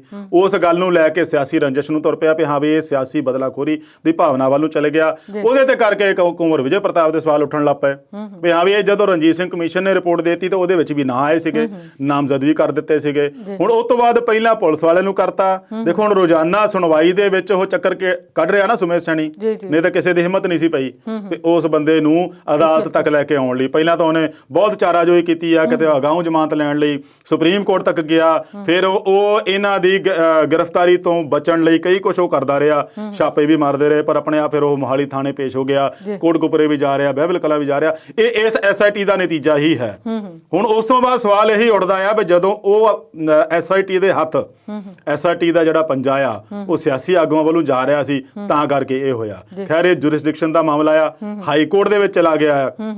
ਹਾਈ ਕੋਰਟ ਨੇ ਰੋਕ ਲਾ ਕੇ ਇੱਕ ਕਿਸਮ ਨਾਲ ਇਹ ਪੂਰਾ ਹੀ ਠੱਪ ਕਰ ਦਿੱਤਾ। ਤੇ ਵੈਸੇ ਕੁੰਵਰ ਵਿਜੇ ਪ੍ਰਤਾਪ ਨੇ ਕਹਿੰਦੇ ਅਸਤੀਫਾ ਦੇ ਦਿੱਤਾ ਹੈ। ਬਿਲਕੁਲ ਜੀ, ਇਹਦੇ ਵਿੱਚ 2 ਟਰਮਾਂ ਹੋ ਗਈਆਂ। ਅਸਤੀਫੇ ਵਾਲੀ ਟਰਮ ਵੀ ਆਪਾਂ ਕਹਿ ਸਕਦੇ ਹਾਂ, ਪਰ ਉਹਦੇ ਵਿੱਚ ਉਹਨੇ ਵਲੰਟਰੀ ਰਿਟਾਇਰਮੈਂਟ ਦੀ ਗੱਲ ਹੁੰਦੀ ਆ, ਕਿਉਂਕਿ ਜੇ ਉਹ ਵਲੰਟਰੀ ਰਿਟਾਇਰਮੈਂਟ ਦੀ ਗੱਲ ਕਰੂਗਾ ਤੇ ਫਿਰ ਉਹਨੂੰ ਜਿਹੜੇ ਬੈਨੀਫਿਟ ਵਾਲੇ ਰਿਟਾਇਰਮੈਂਟ ਵਾਲੇ ਮਿਲ ਜਾਣਗੇ ਸਾਰੇ, ਤੇ ਜੇ ਉਹ ਅਸਤੀਫੇ ਵਾਲੀ ਗੱਲ ਕਰੂਗਾ ਤਾਂ ਫਿਰ ਉਹ ਉਸ ਗੱਲ ਤੋਂ ਮਹਿਰੂਮ ਰਹਿ ਜਾਊਗਾ ਤੇ ਉਹਨੂੰ ਉਹ ਬੈਨੀਫਿਟ ਨਹੀਂ ਮਿਲਣੇ ਆ। ਦੋਨੋਂ ਤਰੀਕੇ ਨਾਲ ਆ, ਚਾਹੇ ਉਹਨੇ ਵਲੰਟਰੀ ਰਿਟਾਇਰਮੈਂਟ ਵਾਲੀ ਗੱਲ ਕਰਤੀ ਪਰ ਮੁੱਖ ਮੰਤਰੀ ਨੇ ਉਹਨੂੰ ਰਿਜੈਕਟ ਕਰਤਾ ਕਿ ਰਿਜੈਕਟ ਕਰਨ ਤੱਕ ਗੱਲ ਇਹ ਚੱਲ ਜਾਊਗੀ, ਨਹੀਂ ਚੱਲਣੀ, ਕਿਉਂਕਿ ਇਹ ਸਿੱਖਾਂ ਦੀਆਂ ਭਾਵਨਾਵਾਂ ਨਾਲ ਜੁੜਿਆ ਹੋਇਆ ਮਾਮਲਾ ਆ, ਜਿਹਦੇ ਵਿੱਚ ਹਰ ਸਿੱਖ ਜਿਹੜਾ ਨਾਨਕ ਨਾਮ ਲੇਵਾ ਜਾਂ ਗੁਰੂ ਗ੍ਰੰਥ ਸਾਹਿਬ ਨੂੰ ਮੰਨਣ ਵਾਲਾ ਸੀਗਾ, ਉਹਨੂੰ ਇਹ ਲੱਗਦਾ ਸੀਗਾ ਵੀ ਇਹ ਦੋਸ਼ੀ ਜਿਹੜੇ ਆ ਅਸਲ ਤੱਕ ਪਹੁੰਚਣ ਵਿੱਚ ਕਾਮਯਾਬ ਵੱਲ ਤੁਰ ਪਈ ਆ ਟੀਮ ਇਹ, ਤੇ ਹੋ ਸਕਦਾ ਵੀ ਕਿਤੇ ਨਾ ਕਿਤੇ ਉਹਨਾਂ ਦੇ ਗਲ ਤੱਕ ਪਹੁੰਚ ਜਾਊਗੀ। ਪਰ ਜਦੋਂ ਹੁਣ ਇਸ ਤਰੀਕੇ ਨਾਲ ਹਾਈ ਕੋਰਟ ਨੇ ਝਟਕਾ ਦਿੱਤਾ ਤੇ ਇਹਦੇ ਵਿੱਚ ਜਿਹੜੀ ਕਮੀ ਪੇਸ਼ੀ ਰਹੀ ਆ, ਜਿਹੜੀ ਨਾਕਾਮੀ ਰਹੀ ਆ, ਉਹ ਪੰਜਾਬ ਸਰਕਾਰ ਦੀ ਲੀਗਲ ਟੀਮ ਦੀ ਨਾਕਾਮੀ ਆ, ਜਿਹੜੀ ਕਿ ਇਹਨੂੰ ਸਹੀ ਤਰੀਕੇ ਨਾਲ ਪੇਸ਼ ਨਹੀਂ ਕਰ ਸਕੇ। ਇਸੇ ਕਰਕੇ ਕੁੰਵਰ ਵਿਜੇ ਪ੍ਰਤਾਪ ਨੇ SIT ਦੀ ਟੀਮ ਤੋਂ ਨਹੀਂ ਅਸਤੀਫਾ ਦਿੱਤਾ, ਉਹਨੇ ਆਪਣੇ ਪੂਰੇ ਅਹੁਦੇ ਤੋਂ ਅਸਤੀਫਾ ਦਿੱਤਾ ਵੀ ਮੈਂ ਪੁਲਿਸ ਮਹਿਕਮੇ 'ਚ ਰਹਿਣਾ ਹੀ ਨਹੀਂ। ਔਰ ਇਸ ਗੱਲ ਤੇ ਉਹ ਅਟਲ ਵੀ ਆ। ਬੇਸ਼ੱਕ ਕੈਪਟਨ ਨੇ ਉਹਦਾ ਨਾਮ ਮਨਜ਼ੂਰ ਕਰਤਾ, ਪਰ ਉਹਨੇ ਜਿਹੜੀ ਉਹ ਪੋਸਟ ਪਾਈ ਸੀ ਆਪਣੇ ਫੇਸਬੁੱਕ ਦੇ ਉੱਤੇ, ਉਹਨੇ ਕਿਹਾ ਸੀ ਵੀ ਮੈਂ ਸਮਾਜ ਦੀ ਸੇਵਾ ਕਰਦਾ ਰਹੂੰਗਾ, ਪਰ ਐਜ਼ ਏ ਪੁਲਿਸ ਆਫੀਸਰ ਨਹੀਂ। ਜੋ ਜਿੰਨਾ ਮੇਰਾ ਬਣਦਾ ਹੱਕ ਮੈਂ ਉਹਨਾਂ ਨਿਭਾਊਂਗਾ ਸਮਾਜ ਦੀ ਸੇਵਾ ਦੇ ਵਿੱਚ, ਪਰ ਹੁਣ ਪੁਲਿਸ ਅਧਿਕਾਰੀ ਨਹੀਂ ਰਹਿਣਾ। ਇਟ ਮੀਨਸ ਉਹ ਅੜ ਗਿਆ ਵੀ ਮੈਂ ਅਸਤੀਫਾ ਹੀ ਦੇਣਾ ਤੇ ਮੈਂ ਦੁਬਾਰਾ ਜੁਆਇਨ ਨਹੀਂ ਕਰਨਾ। ਹੁਣ ਪੰਜਾਬ ਸਰਕਾਰ ਨੂੰ ਕੀ ਕਹਿੰਦੀ ਆ ਵੀ ਅਸੀਂ ਇਹਨੂੰ ਚੁਣੌਤੀ ਦੇਵਾਂਗੇ। ਹਜੇ ਤੱਕ ਉਹ ਜੱਜਮੈਂਟ ਆਈ ਨਹੀਂ ਬਾਹਰ ਹਾਈ ਕੋਰਟ ਦੀ, ਨਾ ਹੀ ਉੱਥੇ ਕਿਤੇ ਆਨਲਾਈਨ ਪਈ ਆ। ਉਹ ਹੁਣ ਲਿਖ ਹੋ ਰਹੀ ਹੋਣੀ ਆ, ਜੱਜ ਸਾਹਿਬ ਲਿਖਾ ਰਹੇ ਹੋਣੇ ਆ, ਤੇ ਜਦੋਂ ਉਹ ਆਨਲਾਈਨ ਪੈ ਜਾਂਦੀ ਆ ਜਾਂ ਉਹ ਰਿਪੋਰਟ ਜਿਹੜੀ ਆ SIT ਵੱਲੋਂ ਪੇਸ਼ ਕੀਤੀ, ਉਹ ਜਾਂ ਹਾਈ ਕੋਰਟ ਦਾ ਜੋ ਜੱਜਮੈਂਟ ਆ ਵੀ ਕਿਹੜੇ ਪਹਿਲੂਆਂ ਨੂੰ ਵਿਚਾਰ ਕੇ, ਜਿੱਥੇ ਤੱਕ ਮੈਂ ਗੱਲ ਕੀਤੀ ਆ ਉਹ ਇਸੇ ਪਹਿਲੂ ਨੂੰ ਸੀ ਵੀ FIR ਜਿਹੜੀ ਆ ਉਹ ਦੁਬਾਰਾ ਦਰਜ ਕਰਨ ਕਰਕੇ ਹੀ ਤਰਕ ਦਿੱਤਾ ਹੁਣ ਹਾਈ ਕੋਰਟ ਨੇ ਕਿ 2 FIR ਕਿਉਂ ਹੋ ਗਈਆਂ। ਉਹਦੇ ਵਿੱਚ ਹੋਰ ਕੀ ਉਹਨਾਂ ਨੇ ਪਾਇਆ ਹੈ ਉਹ ਤਾਂ ਜੱਜਮੈਂਟ ਆਉਣ ਤੇ ਪਤਾ ਲੱਗੂਗਾ। ਹੁਣ ਉਸ ਜੱਜਮੈਂਟ ਆਉਣ ਤੋਂ ਬਾਅਦ ਫੇਰ ਕੈਪਟਨ ਸਾਹਿਬ ਕਹਿੰਦੇ ਸੁਪਰੀਮ ਕੋਰਟ 'ਚ ਚੁਣੌਤੀ ਦੇਵਾਂਗੇ। ਨਾਲ ਦੀ ਨਾਲ ਉਹ ਵਿਰੋਧੀਆਂ ਨੂੰ ਵੀ ਕਹਿ ਰਹੇ ਆ ਵੀ ਜਸ਼ਨ ਨਾ ਮਨਾਓ, ਹਜੇ ਕੋਟਕਪੂਰਾ ਗੋਲੀकांड ਉਦਾਂ ਹੀ ਪਿਆ ਤੇ ਕੈਪਟਨ ਸਾਹਿਬ ਪਏ ਨੂੰ ਤਾਂ ਭਾਵੇਂ 10 ਸਾਲ ਪਿਆ ਰਵੇ, ਤੇ ਉਹਨਾਂ ਨੇ ਤਾਂ ਜਸ਼ਨ ਤੁਸੀਂ ਮਨਾਉਣ ਦਾ ਮੌਕਾ ਦਿੱਤਾ ਤਾਂ ਹੀ ਮਨਾ ਰਹੇ ਆ, ਤੇ ਜੇ ਨਾ ਮੌਕਾ ਦਿੰਦੇ ਤਾਂ ਉਹਨਾਂ ਨੇ ਕੀ ਲੋੜ ਸੀ ਜਸ਼ਨ ਮਨਾਉਂਦੇ। ਉਹ ਤਾਂ ਵੈਸੇ ਦੱਬੇ ਪਏ ਸੀਗੇ, ਉਹਨਾਂ ਨੂੰ ਲੱਗਦਾ ਸੀਗਾ ਵੀ ਲੈ ਵੀ ਹੁਣ ਵੀ ਸਾਡੇ ਵੱਲੋਂ ਪੁਲਿਸ ਆਈ ਤੇ ਹੁਣ ਵੀ ਆਈ, ਜਿਵੇਂ ਸੁਮੇਧ ਸੈਣੀ ਉਹਨਾਂ ਦੇ ਨਾਲ ਹੋਇਆ। ਪਰ ਇਹ ਮੌਕਾ ਜਿਹੜਾ ਆ ਇਹਦੇ ਵਿੱਚ ਸਭ ਤੋਂ ਵੱਡੀ ਨਾਕਾਮੀ ਪੰਜਾਬ ਸਰਕਾਰ ਦੀ ਲੀਗਲ ਟੀਮ ਦੀ ਹੋਊਗੀ। ਪਰ ਇਹਦੇ ਵਿੱਚ ਕੋਈ ਨਵੀਂ ਗੱਲ ਨਹੀਂ ਹੈਗੀ। ਪਹਿਲਾਂ ਵੀ ਪੰਜਾਬ ਸਰਕਾਰ ਇਸੇ ਲੀਗਲ ਟੀਮ ਦੇ ਬੇਸ ਤੇ ਪਤਾ ਨਹੀਂ ਕਿੰਨੇ ਕੁ ਕੇਸ ਹਾਰ ਚੁੱਕੀ ਆ, ਫਿਰ ਚਾਹੇ ਸੁਪਰੀਮ ਕੋਰਟ ਦੇ ਵਿੱਚ ਹੋਵੇ ਚਾਹੇ ਹਾਈ ਕੋਰਟ 'ਚ ਹੋਵੇ। ਕਈ ਵਾਰੀ ਆਪਾਂ ਕਈ ਕੇਸ ਇਦਾਂ ਦੇ ਦੇਖੇ ਜਿਹਦੇ ਵਿੱਚ ਪੰਜਾਬ ਸਰਕਾਰ ਨੂੰ ਜਾਂ ਪਿੱਛੇ ਹਟਣਾ ਪਿਆ ਜਾਂ ਨਾਕਾਮੀ ਰਹੀ ਆ। ਇਹ ਲੀਗਲ ਟੀਮ ਦੇ ਉੱਤੇ ਹੁਣ ਜਿੰਨਾ ਪੈਸਾ ਖਰਚ ਹੋ ਰਿਹਾ, ਇਹ ਵੀ ਪਤਾ ਲੱਗਦਾ ਵੀ ਜਿਹੜੇ ਇਹਨਾਂ ਦੇ ਇੱਕ ਵਕੀਲ ਚਾਹੇ ਪੇਸ਼ੀ ਲਈ ਜਾਂਦਾ ਤੇ ਇੱਕ ਦਿਨ ਦੇ ਵਿੱਚ ਉਹਨੂੰ 2.5 ਤੋਂ 5 ਲੱਖ ਰੁਪਈਆ ਜਿਹੜਾ ਚਲੇ ਜਾਂਦਾ ਆ। ਉਹ ਸਰਕਾਰ ਦਾ ਜਿਹੜਾ ਇਹ ਪੈਸਾ ਉਹਨਾਂ ਨੂੰ ਦਿੱਤਾ ਜਾਂਦਾ ਉਹ ਲੋਕਾਂ ਦਾ ਹੀ ਆ। ਲੋਕਾਂ ਦਾ ਪੈਸਾ ਬਰਬਾਦ ਕਰਕੇ ਜੇ ਲੋਕਾਂ ਨੂੰ ਹੀ ਇਨਸਾਫ ਨਹੀਂ ਮਿਲਣਾ ਤਾਂ ਫਿਰ ਉਹ ਪੈਸਾ ਖਰਚਣ ਦਾ ਕੀ ਫਾਇਦਾ। ਉਹਦੇ ਲਈ ਬਜਟ ਤਾਂ ਕੋਈ ਰੱਖਿਆ ਨਹੀਂ ਹੁੰਦਾ, ਉਹ ਤਾਂ ਸਿੰਪਲ ਪੈਸੇ ਜਿਹੜੇ ਖਰਚਣੇ ਹੁੰਦੇ ਸਰਕਾਰ ਨੇ ਲੀਗਲ ਟੀਮ ਬਣਾਈ ਹੁੰਦੀ ਆ। ਇਹਦੇ ਨਾਲ ਹੁਣ ਸਵਾਲ ਇਹ ਵੀ ਉੱਠਦਾ ਹੈ ਗਾ, ਹੋਰ ਕੇਸ ਬਹੁਤ ਇੰਪੋਰਟੈਂਟ ਚੱਲ ਰਹੇ ਆ। ਸਤਲੁਜ ਯਮੁਨਾ ਲਿੰਕ ਨਹਿਰ ਦਾ ਚੱਲ ਰਿਹਾ, ਚੰਡੀਗੜ੍ਹ ਵਾਲਾ ਮੁੱਦਾ ਚੱਲ ਰਿਹਾ, ਕਈ ਕੁਛ ਇਹੋ ਜਿਹੇ ਕੇਸ ਚੱਲਦੇ ਆ। ਜੇ ਲੀਗਲ ਟੀਮ ਨੇ ਇਹੋ ਜਿਹਾ ਕੰਮ ਕਰਨਾ ਤਾਂ ਪੰਜਾਬ ਸਰਕਾਰ ਨੂੰ ਵੀ ਸੋਚਣਾ ਪਊਗਾ ਵੀ ਅੱਗੇ ਤੋਂ ਅਸੀਂ ਤਿਆਰੀ ਹੋਰ ਕਿਵੇਂ ਦੀ ਕਰਨੀ ਆ। ਪਰ ਇਹ ਵਾਕਿਆ ਜ਼ਰੂਰੀ ਆ ਵੀ ਜੋ ਕੁੰਵਰ ਵਿਜੇ ਪ੍ਰਤਾਪ ਨੇ ਅਸਤੀਫਾ ਦੇ ਕੇ ਇਸ ਵੇਲੇ ਸਿਆਸੀ ਭੁਚਾਲ ਲਿਆਂਦਾ, ਫਾਇਦਾ ਕਿਹਨੂੰ ਹੋਣਾ ਆ? ਅਕਾਲੀ ਦਲ ਨੂੰ ਜਾਂ ਕਾਂਗਰਸ ਨੂੰ ਜਾਂ ਕਿਸੇ ਹੋਰ ਪਾਰਟੀ ਨੇ ਫਾਇਦਾ ਲੈ ਜਾਣਾ, ਇਹ ਤਾਂ ਸਮਾਂ ਦੱਸੂਗਾ। ਪਰ ਇਸ ਵੇਲੇ ਜਿਹੜਾ ਉਹ ਇਹਦੇ ਤੇ ਸਿਆਸਤ ਭੱਗ ਗਈ ਆ ਪੂਰੀ ਤਰ੍ਹਾਂ। ਔਰ ਮੇਰੇ ਖਿਆਲ ਸਿੱਧੂ ਸਾਹਿਬ ਨੇ ਵੀ ਸਿੱਧੀ ਤਰ੍ਹਾਂ ਕੈਪਟਨ ਸਰਕਾਰ ਨੂੰ ਹੀ ਘੇਰ ਲਿਆ ਵੀ ਜੇ ਜਿਹੜਾ ਬੰਦਾ ਬੇਅਦਬੀ ਮਾਮਲੇ ਦੇ ਵਿੱਚ ਸਿੱਖਾਂ ਨੂੰ ਇਨਸਾਫ ਨਹੀਂ ਦਵਾ ਸਕਦਾ ਤੇ ਉਹ ਪੰਜਾਬ ਦਾ ਕੀ ਸਵਾਰੂਗਾ। ਉਹਨਾਂ ਨੇ ਤੇ ਫਿਰ ਉਹ 13 ਅਪ੍ਰੈਲ 1919 ਜਲਿਆਂਵਾਲੇ ਬਾਗ ਦੀ ਵੀ ਘਟਨਾ ਦਾ ਜ਼ਿਕਰ ਕਰ ਦਿੱਤਾ, ਜਿੱਥੇ ਉਹਨਾਂ ਨੇ ਕਿਹਾ ਵੀ ਬੰਦੇ ਜਿਹੜੇ ਮਾਰਨ ਵਾਲੇ ਹੋਰ ਸੀਗੇ, ਪਰ ਜਿਸ ਤੋਂ ਬੰਦੇ ਨੇ ਜਾ ਕੇ ਸ਼ਹੀਦ ਊਧਮ ਸਿੰਘ ਹੁਣਾਂ ਨੇ ਬਦਲਾ ਲਿਆ, ਉਹ ਬੰਦਾ ਹੁਕਮ ਕਰਨ ਵਾਲਾ ਸੀਗਾ। ਤੇ ਇਹਦੇ ਵਿੱਚ ਹੁਕਮ ਕਰਨ ਵਾਲੇ ਵੀ ਉਨੇ ਦੋਸ਼ੀ ਆ ਜਿੰਨੇ ਕਿ ਉਹਦੇ ਤੇ ਅਮਲ ਕਰਨ ਵਾਲੇ ਆ। ਤੇ ਪੰਜਾਬ ਦੀ ਸਿਆਸਤ ਵੱਲ ਹੀ ਰਹਿੰਦੇ ਆ ਤੇ ਜਿਹੜਾ ਕੈਪਟਨ ਅਮਰਿੰਦਰ ਸਿੰਘ ਦਾ ਨਵਾਂ ਸਲਾਹਕਾਰ ਕਵਾਂਗੇ ਪ੍ਰਸ਼ਾਂਤ ਕਿਸ਼ੋਰ ਦੀ ਫਿਰ ਤੋਂ ਚਰਚਾ ਹੈ, ਤੇ ਇਹ ਚਰਚਾ ਇਸ ਵੇਲੇ ਕਿਉਂ ਹੋ ਰਹੀ ਹੈ ਬ੍ਰੇਕ ਤੋਂ ਬਾਅਦ ਤੁਹਾਡੇ ਕੋਲੋਂ ਜਾਣਾਂਗੇ।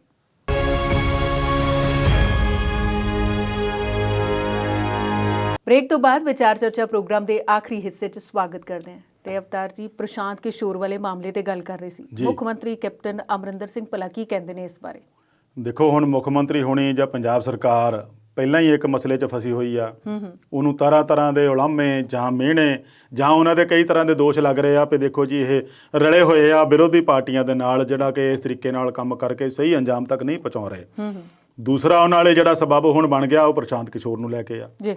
ਪਿੱਛੇ ਜੇ ਇਹ ਪ੍ਰਸ਼ਾਂਤ ਕਿਸ਼ੋਰ ਦੀ ਗੱਲ ਮੀਡੀਆ 'ਚ ਆਈ ਸੀਗੀ ਵੀ ਉਹਨੇ ਵੱਖ-ਵੱਖ ਆਗੂਆਂ ਨੂੰ ਹੇਠਲੇ ਲੈਵਲ ਤੋਂ ਲੈ ਕੇ ਮਿਡਲ ਪੱਧਰ ਤੱਕ ਹਜੇ ਵੱਡਿਆਂ ਤੱਕ ਗੱਲ ਕਰਨੀ ਸੀ ਉਹਨੇ, ਉਹਨਾਂ ਨਾਲ ਮੀਟਿੰਗਾਂ ਕੀਤੀਆਂ ਔਰ ਉਹ ਜਾਣਨਾ ਚਾਹਿਆ ਵੀ ਉਹਨਾਂ ਦੇ ਹਲਕਿਆਂ ਦੇ ਵਿੱਚ ਜਿਹੜਾ ਜੇਤੂ ਕੈਂਡੀਡੇਟ ਕਿਸ ਤਰੀਕੇ ਨਾਲ ਹੋ ਸਕਦਾ, ਕਿੱਦਾਂ ਦਾ ਹੋ ਸਕਦਾ, ਜਾਂ ਉਹਨਾਂ ਦੇ ਵਿੱਚ ਕੌਣ ਹੈ ਕੌਣ ਨਹੀਂ, ਇੱਦਾਂ ਦਾ ਉਹਨੇ ਇੱਕ ਵਾਚਣਾ ਚਾਹਿਆ ਸਾਰਾ ਕੁਝ ਦੇਖ ਕੇ। ਫਿਰ ਗੱਲ ਇਹ ਵੀ ਆਈ ਵੀ ਟਿਕਟਾਂ ਦੀ ਵੰਡ ਦੇ ਵਿੱਚ ਪ੍ਰਸ਼ਾਂਤ ਕਿਸ਼ੋਰ ਦਾ ਹੱਥ ਬਹੁਤ ਵੱਡੀ ਪੱਧਰ ਤੇ ਰਹੂਗਾ, ਇਹਦੀ ਭੂਮਿਕਾ ਜਿਹੜੀ ਅਹਿਮ ਰਹੂਗੀ।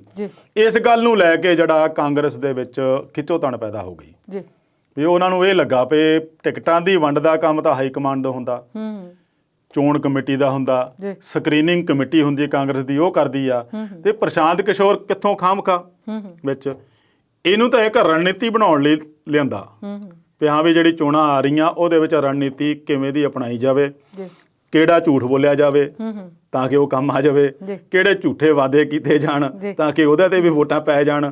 ਇਸ ਤਰੀਕੇ ਦੀ ਰਣਨੀਤੀ ਵਾਸਤੇ ਸੀਗਾ। ਇਹ ਤਾਂ ਸਾਡੀਆਂ ਟਿਕਟਾਂ ਕੱਟਣ ਤੇ ਆ ਗਿਆ। ਕੁਦਰਤੀ ਹੈ ਜਦੋਂ ਉਹ ਗੱਲਬਾਤ ਕਰੂਗਾ ਤਾਂ 4 ਬੰਦੇ ਉੱਠ ਕੇ ਇੱਕ ਬੰਦੇ ਦੇ ਹੱਕ 'ਚ ਕਹਿ ਦੇਣਗੇ ਵੀ ਨਹੀਂ ਜੀ ਐਤਕੀ ਇਹਦੇ ਟਿਕਟ ਕੱਟ ਦਿਓ ਤੇ ਆਹ ਬੰਦਾ ਬਹੁਤ ਕੰਮ ਕਰ ਰਿਹਾ, ਤੇ ਉਹਦੇ ਮਾਈਂਡ 'ਚ ਕਿਤੇ ਨਾ ਕਿਤੇ ਗੱਲ ਤਾਂ ਆਊਗੀ ਨਾ ਵੀ ਹਾਂ ਵੀ ਇਹ ਜਿਹੜੇ ਬੰਦੇ 4 ਇਹਦੇ ਨਾਲ ਖੜੇ ਆ ਉਹਦੇ ਨਾਲ 2 ਰਹਿ ਗਏ, ਇਟ ਮੀਨਸ ਉਹਦਾ ਜਿਹੜਾ ਗ੍ਰਾਫ ਜਿਹੜਾ ਡਿੱਗ ਪਿਆ।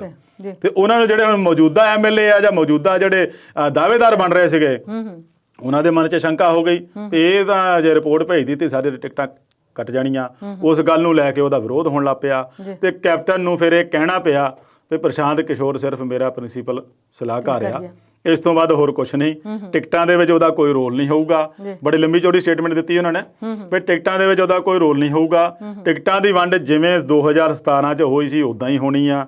ਇਹ ਪਹਿਲਾਂ ਚੋਣ ਕਮੇਟੀ ਲੱਭੂਗੀ ਬੰਦੇ, ਉਹਨੂੰ ਫਿਰ ਗਾਹਾਂ ਹਾਈ ਕਮਾਂਡ ਕੋ ਭੇਜਿਆ ਜਾਊਗਾ, ਸਕਰੀਨਿੰਗ ਕਮੇਟੀ ਬੈਠੂਗੀ, ਫਿਰ ਉਹਦੇ ਵਿੱਚ ਲੈ ਕੇ ਪੰਜਾਬ ਦੇ ਜਿਹੜੇ ਚਾਹੇ ਪ੍ਰਧਾਨ ਆ ਚਾਹੇ ਮੁੱਖ ਮੰਤਰੀ ਆ ਜਾਂ ਵੱਡੇ ਆਗੂ ਉਹਨਾਂ ਨਾਲ ਸਲਾਹ ਕਰਕੇ ਫਿਰ ਟਿਕਟਾਂ ਦੀ ਵੰਡ ਕੀਤੀ ਜਾਊਗੀ। ਸੋ ਇਸ ਗੱਲ ਨੂੰ ਉਹਨਾਂ ਨੇ ਜਿਹੜੇ ਆਗੂਆਂ ਦੇ ਵਿੱਚ ਡਰ ਪਿਆ ਹੋਇਆ ਸੀ ਜਾਂ ਖਦਸ਼ਾ ਹੋਇਆ ਸੀ ਉਹਨੂੰ ਮਿਟਾਉਣ ਦੀ ਕੋਸ਼ਿਸ਼ ਕੀਤੀ ਆ ਵੀ ਤੁਸੀਂ ਚਿੰਤਾ ਨਾ ਕਰੋ, ਪ੍ਰਸ਼ਾਂਤ ਕਿਸ਼ੋਰ ਨੇ ਸਿਰਫ ਮੈਨੂੰ ਸਲਾਹ ਹੀ ਦੇਣੀ ਆ, ਹੋਰ ਇਸ ਤੋਂ ਬਾਅਦ ਹੋਰ ਕੁਝ ਨਹੀਂ ਕਰਨਾ। ਹੁਣ ਇਸ ਗੱਲ ਨੂੰ ਜਿਹੜੇ ਇਹਦੇ ਆਗੂ ਆ ਜਾਂ ਜਿਨ੍ਹਾਂ ਦੇ ਮਨ 'ਚ ਡਰ ਸੀਗਾ ਵੀ ਪ੍ਰਸ਼ਾਂਤ ਕਿਸ਼ੋਰ ਟਿਕਟਾਂ ਦੇ ਵਿੱਚ ਅਹਿਮ ਭੂਮਿਕਾ ਨਿਭਾਊਗਾ ਤਾਂ ਸਾਡੀ ਟਿਕਟ ਕੱਟੀ ਜਾਣੀ ਆ, ਉਹ ਕਿਵੇਂ ਲੈਂਦੇ ਆ ਇਹਦਾ ਸਮਾਂ ਆਉਣ ਵਾਲਾ ਦੱਸੂਗਾ। ਪਰ ਪੰਜਾਬ ਸਰਕਾਰ ਲਈ ਇੱਕ ਨਾ ਇੱਕ ਨਵੀਂ ਜਿਹੜੀ ਪਰੇਸ਼ਾਨੀ ਉਹ ਖੜੀ ਹੋਣ ਲੱਗ ਪਈ ਆ। ਤੁਸੀਂ ਟਿਕਟਾਂ ਦੀ ਵੰਡ ਦੀ ਗੱਲ ਕੀਤੀ ਤਾਂ ਮੈਨੂੰ ਖਿਆਲ ਆ ਗਿਆ ਕਿ ਸੁਖਬੀਰ ਸਿੰਘ ਬਾਦਲ ਨੇ ਬਹੁਤ ਜਗ੍ਹਾ ਉਮੀਦਵਾਰਾਂ ਦਾ ਐਲਾਨ ਕਰ ਦਿੱਤਾ ਜੀ ਬਿਲਕੁਲ, ਤੇ ਸੁਖਜਿੰਦਰ ਸਿੰਘ ਰੰਧਾਵਾ ਨੇ ਸ਼ਾਇਦ ਪਿੱਛੇ ਦਿਨ ਕਿਹਾ ਹੈ ਕਿ ਸੁਖਬੀਰ ਇਸ ਕਰਕੇ ਪਹਿਲਾਂ ਐਲਾਨ ਕਰ ਰਹੇ ਕਿਤੇ ਉਮੀਦਵਾਰ ਭੱਜ ਨਾ ਜਾਣ। ਬਿਲਕੁਲ ਜੀ, ਨਹੀਂ ਗੱਲ ਉਹਨਾਂ ਦੀ ਠੀਕ ਆ, ਭੱਜਣ ਵੀ ਲੱਗ ਪੈਂਦੇ ਹੁੰਦੇ ਆ ਵੀ ਆਉਣ ਵਾਲੇ ਸਮੇਂ ਦੇ ਵਿੱਚ ਪਤਾ ਨਹੀਂ ਹੁੰਦਾ ਨਾ ਰੁੱਖ ਕਿੱਧਰਲਾ ਹੋ ਜਾਏ ਤਾਂ ਫਟਾਫਟ ਪਾਰਟੀ ਚੇਂਜ ਕਰ ਲਏ, ਕੋਈ ਚੋਣਾਂ ਦੇ ਨੇੜੇ ਜਾ ਕੇ ਹੁੰਦਾ ਹੀ ਆਮ ਇਦਾਂ ਹੀ ਆ। ਜੀ ਜੀ ਜੀ, ਤੇ ਹੁਣ ਉਹਨਾਂ ਨੇ ਕਿਹਾ ਕਿ ਅਗਲੀ ਸਰਕਾਰ ਜੇ ਸਾਡੀ ਬਣ ਜਾਏਗੀ ਤੇ ਫਿਰ ਅਸੀਂ ਕਿਹਨੂੰ ਉਪ ਮੁੱਖ ਮੰਤਰੀ ਬਣਾਵਾਂਗੇ। ਦੇਖੋ ਖਿਆਲ ਦਿਖਾਉਣ ਵਿੱਚ ਔਰ ਖਿਆਲ ਬੁਣਨ ਦੇ ਵਿੱਚ ਕੀ ਹਰਜ ਆ, ਤੇ ਉਹ ਖਿਆਲ ਬੁਣ ਰਹੇ ਆ, ਇਦਾਂ ਹੀ ਕਾਂਗਰਸ ਵਾਲੇ ਬੁਣ ਰਹੇ ਆ ਤੇ ਉਧਰ ਝਾੜੂ ਵਾਲੇ ਤਾਂ ਬਿਲਕੁਲ ਸਰਕਾਰ ਬਣਾ ਕੇ ਬੈਠੇ ਆ ਵੀ ਸਿੱਧੂ ਵੀ ਆ ਜਾ, ਖਹਿਰਾ ਸਾਹਿਬ ਵੀ ਆ ਜਾ, ਫਲਾਨਾ ਵੀ ਆ ਜਾ, ਸਾਰਿਆਂ ਨੂੰ ਆਵਾਜ਼ਾਂ ਮਾਰ ਰਹੇ ਆ। ਉਹ ਤਾਂ 17 ਵਾਲੇ ਹਿਸਾਬ 'ਚ ਆ ਗਏ ਆ ਵੀ ਜਿਵੇਂ 17 ਦੇ ਵਿੱਚ ਸੀ ਨਾ ਵੀ ਸਾਡੀ ਤਾਂ ਨੇਰੀ ਝੁੱਲੀ ਆ, ਉਸੇ ਹਿਸਾਬ ਨਾਲ ਆਪ ਵਾਲੇ ਤਾਂ ਪੂਰੇ ਓਵਰ ਕੌਨਫੀਡੈਂਸ 'ਚ ਇਸ ਵੇਲੇ ਹੁਣੇ ਹੀ ਹੋ ਗਏ ਆ ਵੀ ਸਾਨੂੰ ਨਹੀਂ ਹੁਣ ਕੋਈ ਰੋਕ ਸਕਦਾ, ਸਾਡੀ ਸਰਕਾਰ ਬਣੀ ਪਈ ਆ। ਤਾਂ ਹੀ ਉਹਨਾਂ ਨੇ ਇੱਕ ਵੱਡੇ ਦਿੱਗਜ ਲੀਡਰ ਨੂੰ ਇਸ ਕਦਰ ਦਰਕਿਨਾਰ ਕਰਤਾ ਵੀ ਨਹੀਂ ਤੂੰ ਪਾਰਟੀ ਵਿੱਚ ਸ਼ਾਮਲ ਹੋਣਾ ਤਾਂ ਆ ਜਾ, ਗੱਠਜੋੜ ਦਾ ਸਾਡੇ ਨਾਲ ਕੋਈ ਮਤਲਬ ਨਹੀਂ ਹੈਗਾ। ਇਹ ਵੀ ਇੱਕ ਆਪਣੇ ਆਪ 'ਚ ਈਗੋ ਬੋਲਦੀ ਹੁੰਦੀ ਆ। ਤੇ ਇਧਰ ਸੁਖਬੀਰ ਹੋਣੀ ਆ, ਇਹ ਧੜਾ ਧੜ ਆਪਣੇ ਆਪ ਹੀ ਉਮੀਦਵਾਰ ਐਲਾਨੇ ਜਾ ਰਹੇ ਆ। ਖੈਰ ਉਹ ਉਮੀਦਵਾਰ ਉਹੀ ਐਲਾਨ ਰਹੇ ਆ ਜਿਹੜੇ ਕਿ ਉੱਥੇ ਸਟੈਂਡਿੰਗ ਆ, ਮੌਜੂਦਾ ਐਮਐਲਏ ਆ, ਜਾਂ ਫਿਰ ਉੱਥੇ ਪਿਛਲੀਆਂ ਚੋਣਾਂ 'ਚ ਹਾਰ ਗਏ ਤੇ ਉੱਥੇ ਉਹਨਾਂ ਦਾ ਦਬਦਬਾ ਬਹੁਤ ਆ। ਤੇ ਮੈਂ ਪਹਿਲਾਂ ਵੀ ਦੱਸਿਆ ਸੀ ਵੀ ਇਹਦੇ 2-3 ਕਾਰਨ ਹੁੰਦੇ ਆ। ਜਾਂ ਤਾਂ ਇਹ ਹੁੰਦਾ ਵੀ ਕੋਈ ਹੋਰ ਬੰਦਾ ਨਾ ਖੜ ਜਾਏ, ਉਹਨੂੰ ਮੈਸੇਜ ਦੇ ਦੇਣਾ ਭਾਈ ਜੇ ਤੂੰ ਇਹਦੇ ਖਿਲਾਫ ਖੜਦਾ ਤੇ ਤੈਨੂੰ ਪਹਿਲਾਂ ਦੱਸ ਦਈਏ ਬੰਦਾ ਐਲਾਨ ਦਿੱਤਾ, ਚੁੱਪ ਕਰਕੇ ਬਹਿ ਜਾ। ਤੇ ਜਾਂ ਫਿਰ ਇਹ ਹੁੰਦਾ ਵੀ ਆਹ ਬੰਦਾ ਕਿਤੇ ਭੱਜ ਨਾ ਜਾਵੇ, ਇਹ ਸਾਡੇ ਕੰਮ ਦਾ ਆ, ਇਹਦੇ ਮਗਰ ਬੰਦੇ ਬਹੁਤ ਆ। 2 ਤਰੀਕੇ ਨਾਲ 2-3 ਸਾਰਿਆਂ ਦੇ ਪਲੱਸ ਪੁਆਇੰਟ ਔਰ ਮਾਈਨਸ ਪੁਆਇੰਟ ਸਾਰੇ ਚੀਜ਼ਾਂ ਦੇ ਹੁੰਦੇ ਆ। ਪਰ ਮੁੱਖ ਮੰਤਰੀ ਬਣਨ ਦੇ ਸੁਪਨੇ ਦੇ ਵਿੱਚ ਸੁਖਬੀਰ ਹੁਣੀ ਵੀ ਪੂਰੇ ਤਰ੍ਹਾਂ ਖਿਆਲੀ ਪੁਲਾਓ ਬਣਨ ਲੱਗ ਪਏ ਆ।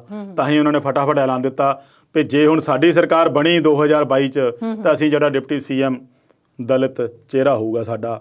ਸੋ ਉਹ ਇੱਥੇ ਦੇਖੋ ਹੁਣ ਇੱਕ ਪਾਸੇ ਤਾਂ ਸਿੱਖਾਂ ਦੀਆਂ ਭਾਵਨਾਵਾਂ ਦੇ ਨਾਲ ਇਸ ਕਦਰ ਖੇਡਦੇ ਆਏ 6-7 ਮਹੀਨੇ ਹੋ ਗਏ, 6-7 ਸਾਲ ਹੋ ਗਏ। ਉਸ ਤੋਂ ਪਤਾ ਨਹੀਂ ਹੋਰ ਕਿੰਨਾ ਸਮਾਂ ਲੱਗੂਗਾ। ਫਿਰ ਅਗਲੇ ਸਾਲ ਨੂੰ ਪਤਾ ਨਹੀਂ ਹੋਰ ਕੋਈ ਕਮਿਸ਼ਨ ਬਿਠਾਉਣਾ, ਨਵੀਂ SIT ਕੀ ਬਣਦੀ ਆ, ਕੀ ਕਰਦੀ ਆ, ਕਿੱਥੋਂ ਤੱਕ ਪਹੁੰਚਦੀ ਆ, ਕਿੱਥੇ ਜਾ ਕੇ ਫਿਰ ਪੈਰ ਖਿੱਚ ਲਏ ਜਾਂਦੇ ਆ। ਮੈਂ ਇਹਦੇ ਵਿੱਚ ਇੱਕ ਹੋਰ ਗੱਲ ਜੋੜਨੀ ਚਾਹੁੰਦਾ, ਜਦੋਂ ਰਣਵੀਰ ਸਿੰਘ ਖੱਟੜਾ ਉਹਨਾਂ ਦੀ SIT ਬਣੀ ਸੀ ਨਾ ਤੇ ਉਹਨਾਂ ਦੇ ਪੈਰ ਵੀ ਇੱਕ ਵਾਰ ਤਾਂ ਡੇਰੇ ਵੱਲ ਨੂੰ ਚੱਲ ਪਏ ਸੀਗੇ। ਇੱਕ ਡੇਰੇ ਵੱਲ ਨੂੰ ਪਹੁੰਚ ਗਏ ਸੀਗੇ, ਲਾਗੇ ਚੱਲ ਗਏ ਸੀਗੇ। ਉੱਥੇ ਉਹਨਾਂ ਨੂੰ ਚੰਡੀਗੜ੍ਹੋਂ ਫੋਨ ਆ ਗਿਆ ਫੋਨ ਆ ਗਿਆ ਵੀ ਭਾਈ ਪਿੱਛੇ ਆ ਜਾਓ। ਸੋ ਇਹੋ ਜਿਹੇ ਹਾਲਾਤ ਜਦੋਂ ਬਣ ਜਾਂਦੇ ਆ ਤਾਂ ਫਿਰ ਪੁਲਿਸ ਅਫਸਰ ਵੀ ਕੀ ਕਰਨ, ਉਹਨਾਂ ਦੇ ਵੀ ਹੱਥ ਬੰਦੇ ਹੋ ਜਾਂਦੇ ਆ। ਉਹ ਵੀ ਕਿਸੇ ਨਤੀਜੇ ਤੱਕ ਪਹੁੰਚਣ ਤੋਂ ਪਹਿਲਾਂ ਹੀ ਇਹੋ ਜਿਹੇ ਸਵਾਲਾਂ ਦੇ ਨਿਸ਼ਾਨ ਤੇ ਆ ਜਾਂਦੇ ਆ, ਸਵਾਲਾਂ ਦੇ ਨਿਸ਼ਾਨੇ ਤੇ ਆ ਜਾਂਦੇ ਆ ਵੀ ਇਹ ਪੁਲਿਸ ਵਾਲੇ ਪਤਾ ਨਹੀਂ ਕੀ ਕਰ ਗਏ। ਵਿਚਲੀ ਗੱਲ ਦਾ ਕਿਸੇ ਨੂੰ ਵੀ ਨਹੀਂ ਪਤਾ ਹੁੰਦਾ ਵੀ ਇਹਨਾਂ ਨੂੰ ਕੀ ਹੋਇਆ ਕੀ ਨਹੀਂ ਹੋਇਆ। ਸੋ ਹੁਣ ਜੇ ਉਹਨਾਂ ਨੇ ਕਹਿਤਾ ਦਲਿਤ ਚਿਹਰਾ ਬਣਾਵਾਂਗੇ, ਦੇਖੋ 2022 ਦੇ ਵਿੱਚ ਕਿਹੜਾ ਕੌਣ ਕਿਹਨੂੰ ਬਣਾਉਂਦਾ ਆ, ਇਹਦਾ ਸਮਾਂ ਦੱਸੂਗਾ ਜੀ। ਤੇ ਇਸ ਵੇਲੇ ਕਿਸਾਨ ਮੋਰਚਿਆਂ ਦੀ ਗੱਲ ਕਰੀਏ ਤੇ ਕੱਲ ਵਿਸਾਖੀ ਦਾ ਤਿਉਹਾਰ ਵੀ ਕਿਸਾਨ ਮੋਰਚਿਆਂ ਤੇ ਮਨਾਇਆ ਗਿਆ ਜੀ। ਅੱਜ ਵੀ ਕੋਈ ਖਾਸ ਦਿਹਾੜਾ ਮਨਾਇਆ ਜਾ ਰਿਹਾ ਜੀ ਬਿਲਕੁਲ। ਤੇ ਉਹ ਦਿਹਾੜਾ ਕੀ ਹੈ ਤੇ ਉਸ ਦੌਰਾਨ ਕੀ ਨਵੇਂ ਐਲਾਨ ਹੋ ਸਕਦੇ ਨੇ?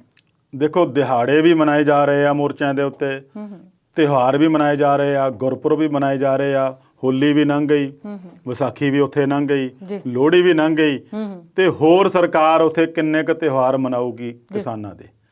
ਕੀ ਉਹਨਾਂ ਨੂੰ ਘਰ ਆ ਕੇ ਮਨਾਉਣ ਦਾ ਹੁਕਮ ਨਹੀਂ ਦੇਊਗੀ? ਜਾਂ ਉਹਨਾਂ ਨੂੰ ਇਸ ਤਰੀਕੇ ਨਾਲ ਸੰਤੁਸ਼ਟ ਕਰਕੇ ਨਹੀਂ ਭੇਜੂਗੇ ਵੀ ਤੁਸੀਂ ਜਿਹੜੇ ਇੱਥੇ ਸੜਕਾਂ ਦੇ ਉੱਤੇ ਜਾਂ ਮੋਰਚਿਆਂ ਤੇ ਉੱਤੇ ਇਹੋ ਜਿਹੇ ਤਿਉਹਾਰ ਜਿਹੜੇ ਪਵਿੱਤਰ ਆ, ਜਿਨ੍ਹਾਂ ਨੂੰ ਪਿੰਡਾਂ ਵਿੱਚ ਆਪਣੇ ਪਰਿਵਾਰ ਵਿੱਚ ਰਹਿ ਕੇ ਮਨਾਇਆ ਜਾਂਦਾ, ਉਹਨੂੰ ਕੋਸਾਂ ਦੂਰ ਘਰਾਂ ਤੋਂ ਤੇ ਉੱਥੇ ਜਾ ਕੇ ਮਨਾ ਰਹੇ ਆ।